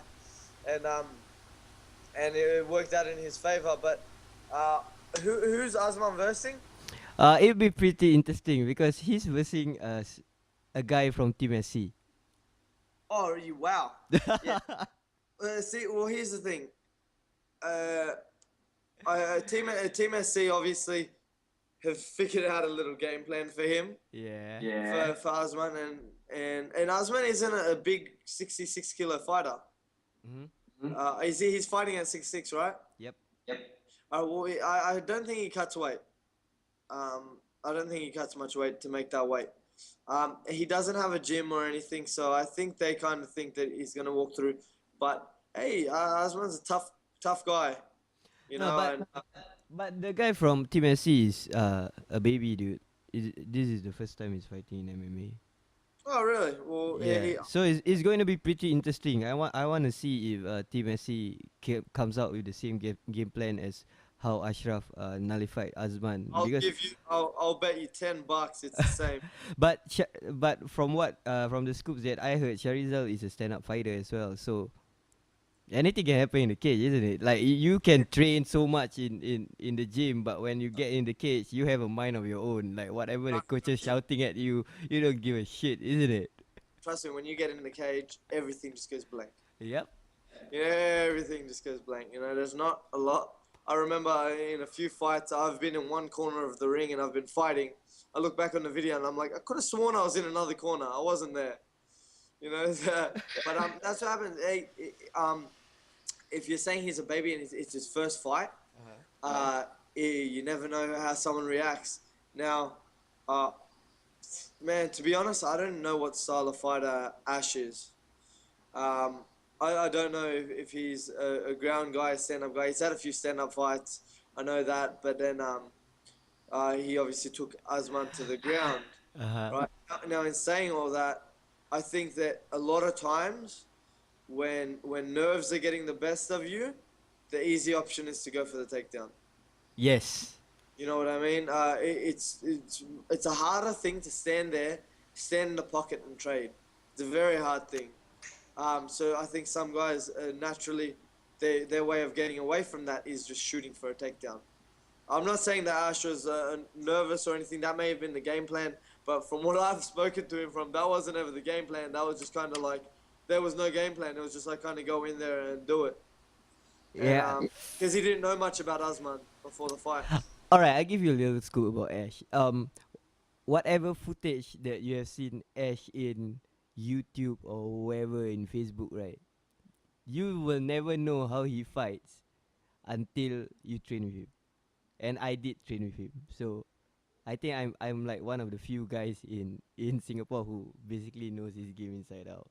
But Yeah. I can't beat him. Yeah, man. Like, honestly, I've never seen any YouTube clips of Ash. Yeah. Nothing.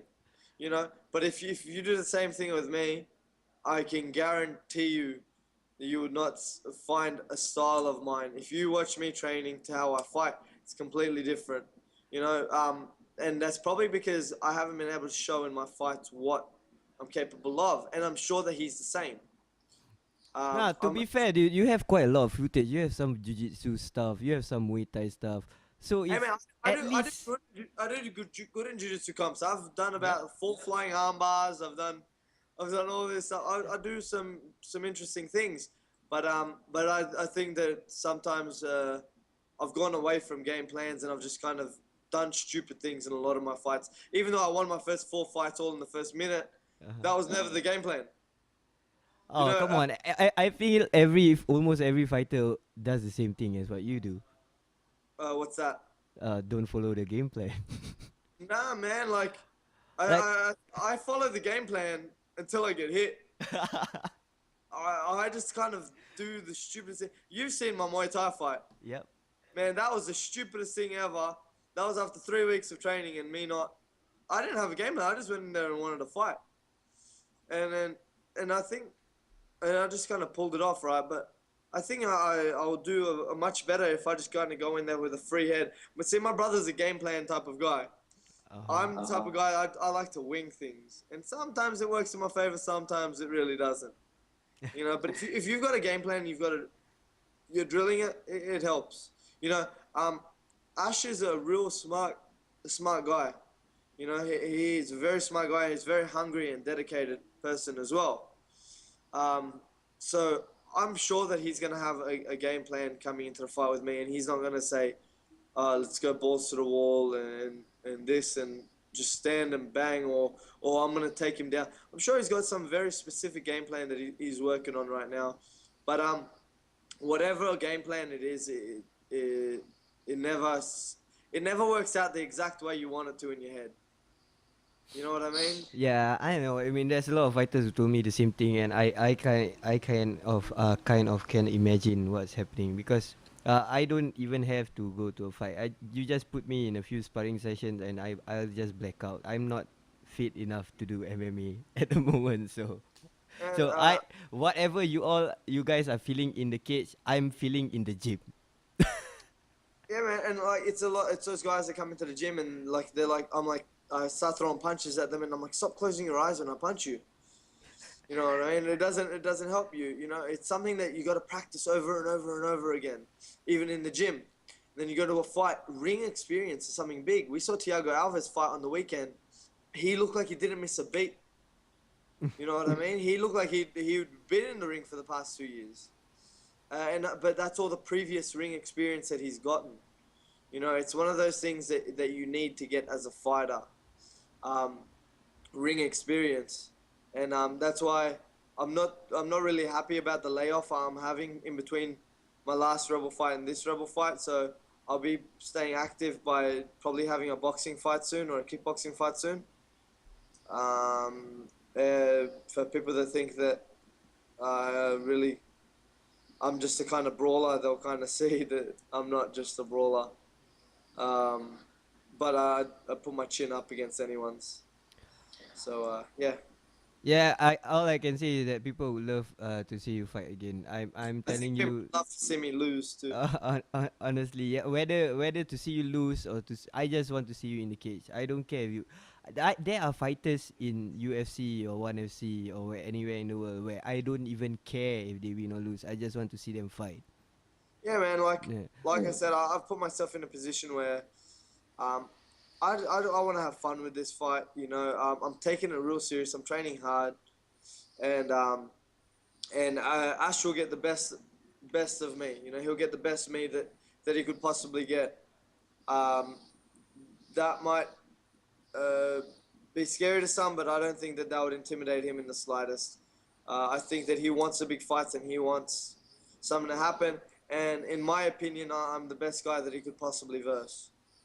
You know, so it's great on him. He's a real nice guy. I'm sure we're gonna have a war, and I think it's gonna be the biggest fight that you could possibly see. Even as amateurs, hey man, I was voted by TFS, I think it was, as having the fight of the night on the last show, Yes. and you gave me the most awesome beard. So I'm going for fight of the night. I'm going for beard of the night. And I'm going, but in the end, you know what? I'm not going to go out there and say that I'm going to finish Ash in the first round because I think he's tougher than that. I think that whatever I give him, I don't think he'll stop. He's a tough guy, and he's mentally very strong. That's the one thing about him I've realized in talking to him. Like I consider him a friend, you know, but I also consider my brother, and I still try and knock him out. So if I can try and knock my brother out, I can knock anyone else out. So in saying that, I think that it won't be a one-round finish. I don't think it would be two. I think we're gonna have a three-round war, but I'll be looking for the finish. You know, I'll be looking for that finish, whether it's early or late. You know, if I get an opportunity to finish Ash, I'm gonna take it because I wouldn't play around with him and do anything stupid. And I'm sure if he sees an opportunity to finish me, he'll take it as well. In my opinion, I don't see him finishing me in any way.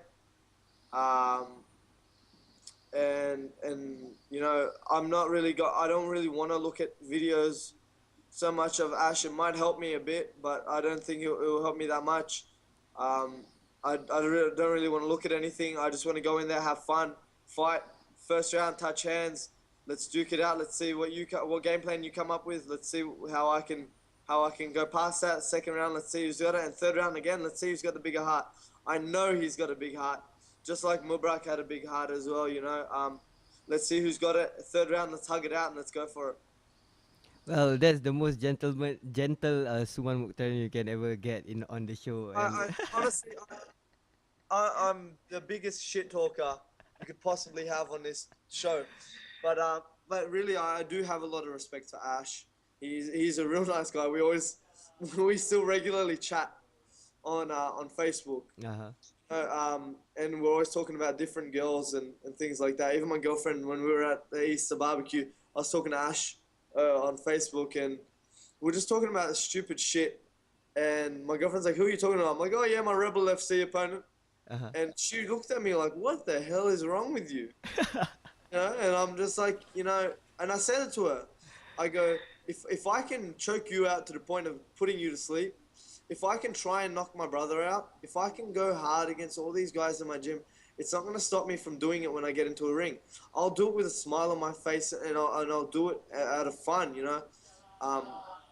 I'm more happy that I can go into this fight and share this experience with someone I respect than someone that I think doesn't deserve to be in that spot. And I really do think that after all the hard work he's put in, he does deserve to get the spot. And it's great that he gets it. So I know he'll come to fight. He'll fight hard, and I've got nothing but respect for him. But respect won't stop me from punching him in the face, and I'm sure respect won't stop him from kicking me in the nuts either. You know what I mean? Like, hey, he's a cool guy. We both want the same thing. Let's go for it. If there's a guy that, like I said, I want to be there and there with, it's him. You don't have to hate someone to fight them. You don't have to hate someone to knock them out. So you don't have to hate someone to choke someone out either. Like I said before, it could be like that warrior thing where I just have him in a rear naked choke. But this, I'll just whisper in his ear. I'll just tell him I love him or something. I'm like, hey man, you're a real nice guy, Or like I might triangle him and just hold him in the triangle and tell him to smell my crotch. Oh, fuck you, bro. Like I said, he's a cool guy. I want to share the experience with him, and come fight. Hey, you're gonna see me at the weigh-ins be a fucking idiot again. Like I was That'll be last great. time. I was an idiot at the last weigh-ins.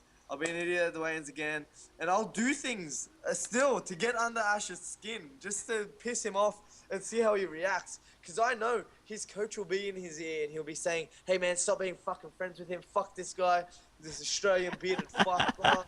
Hey, it's war. Don't be so nice to him." And then I'll kind of go up and hug his coach and give him a kiss on the cheek too.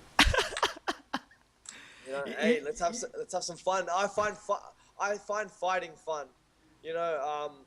I really find fighting fun. Getting punched in the face. So, hey, no one likes getting punched in the face, but when I get punched in the face, you kind of see a smile come over my face sometimes. You know what I mean? I like it. It'll be fun. Let's do this. I'm excited. You know what I want for the MMA scene? You know how when UFC actually how UFC boosted was the Bonner Griffin fight. I believe Singapore needs something like that. Yeah, man. Yeah, Singapore needs a fight where people will keep talking about it over and over again. Even after a few years, people are still talking about the Bonner Griffin fight. I want a fight in Singapore that people will talk over and over again. Man, I think that, like, the position that we're in, right, and the way Singaporean MMA is going, soon you're gonna see that. Man, the Singaporean guys want it. You know what I mean? Yep. No disrespect to them, but I think that some places and some areas, I think that the level's not there yet. I think you've got great fighters, but it's not up to that crazy level yet. But if it's not up to that crazy level yet, does not mean that you guys cannot have a war to remember. You know what I mean? The UFC, when Bonner and Griffin had that first fight, was not up to that level yet. Yep. We had really weak fighters. We had one-dimensional fighters, but they fucking went for it. And if there's one thing I've seen from the Singaporean crowd, from the Singaporean fighters, and something I respect, whether it's from Juggernaut to Impact to Team SC to Gracio to whoever it is, one thing I've seen from all the guys in Singapore is the heart that a lot of you guys have.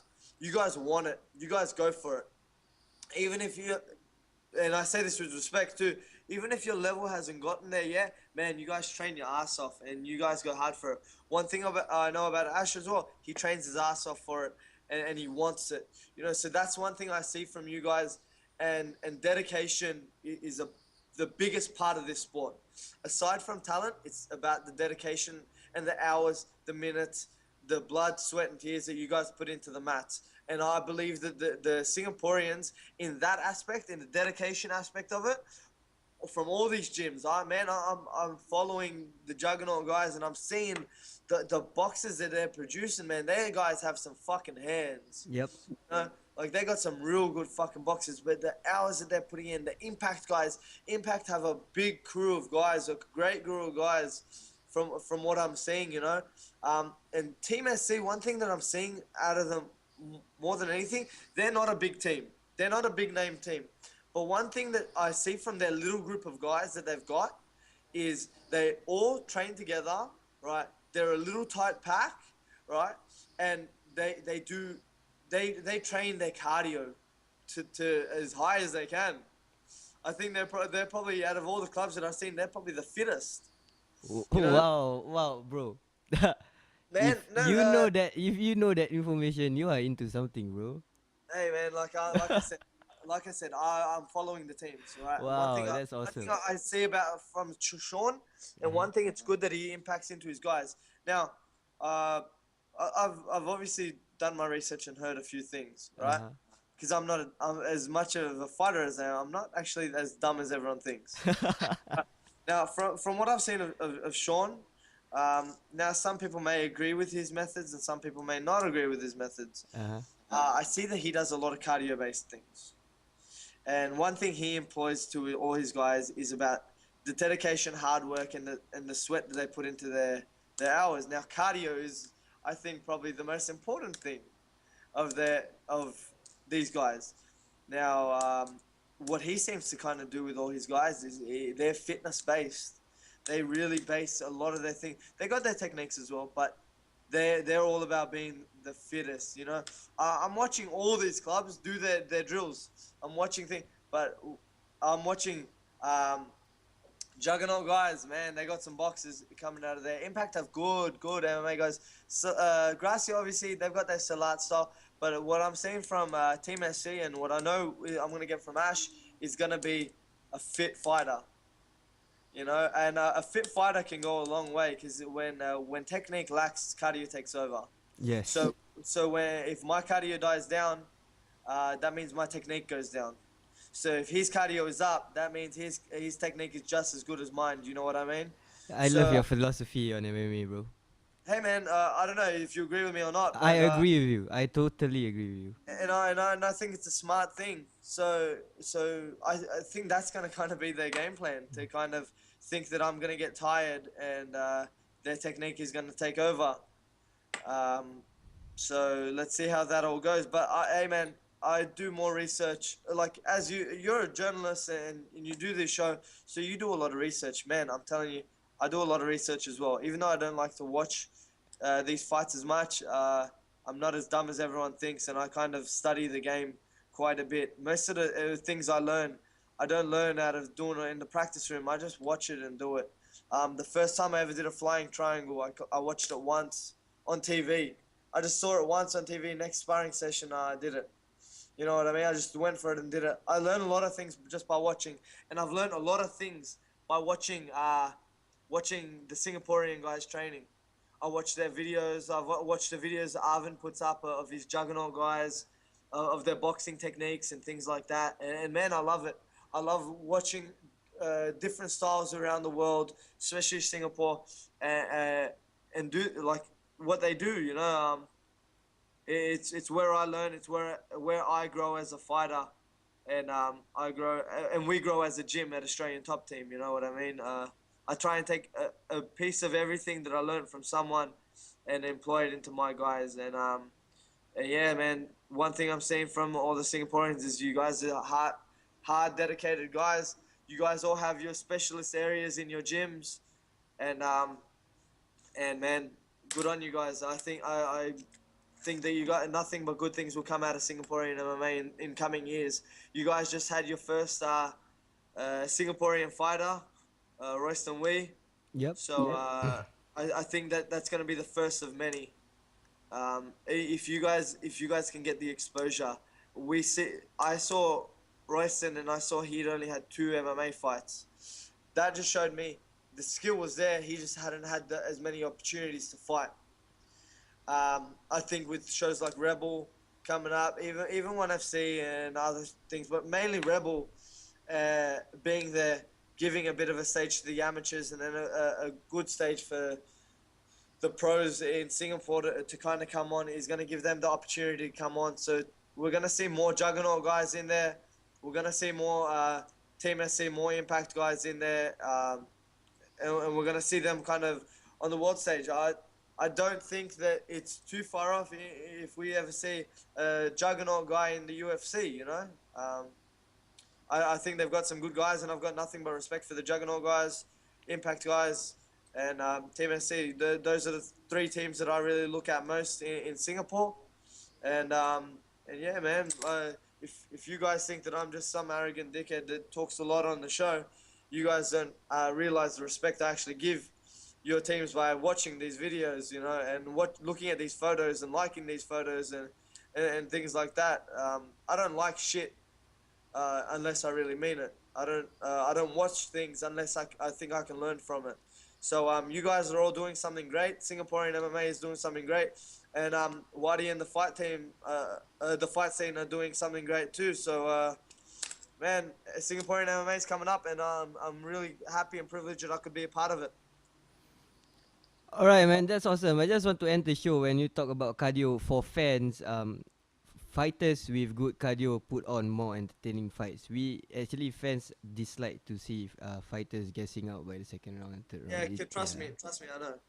Yep. So yeah, cardio is the way to go, man. Right now.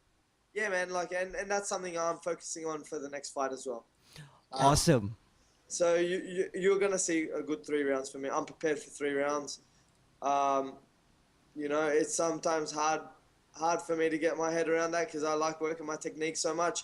But I know that for this next fight, I'm gonna have to have a good gas tank. So I'm covered in all areas. You know, I'm ready to stand and bang. I'm ready to wrestle. I'm ready to go down to the floor.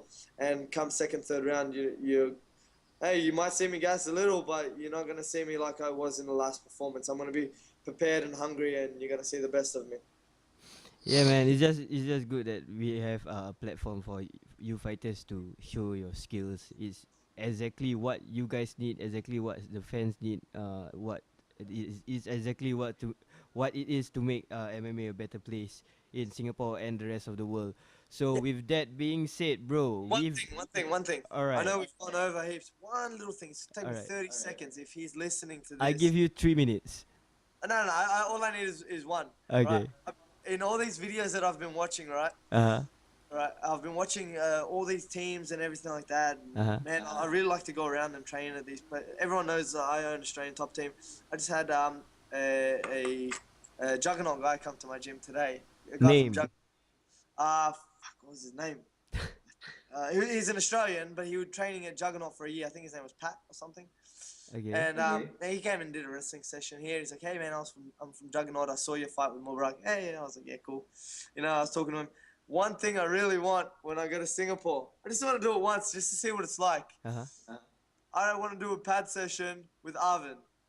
Wow. Man, Yeah, he's the best in this I region. love watching him on the pads. Every time he puts a video up of him doing pads with one of his guys. Now, I'm not as quick as his guys. I've got not as good a technique as his guys. But I just want to do a bit of pads with him because he looks like the fucking man. And the boxes that he's produced, I'm really impressed with. So I'd love to do some pads with him one day.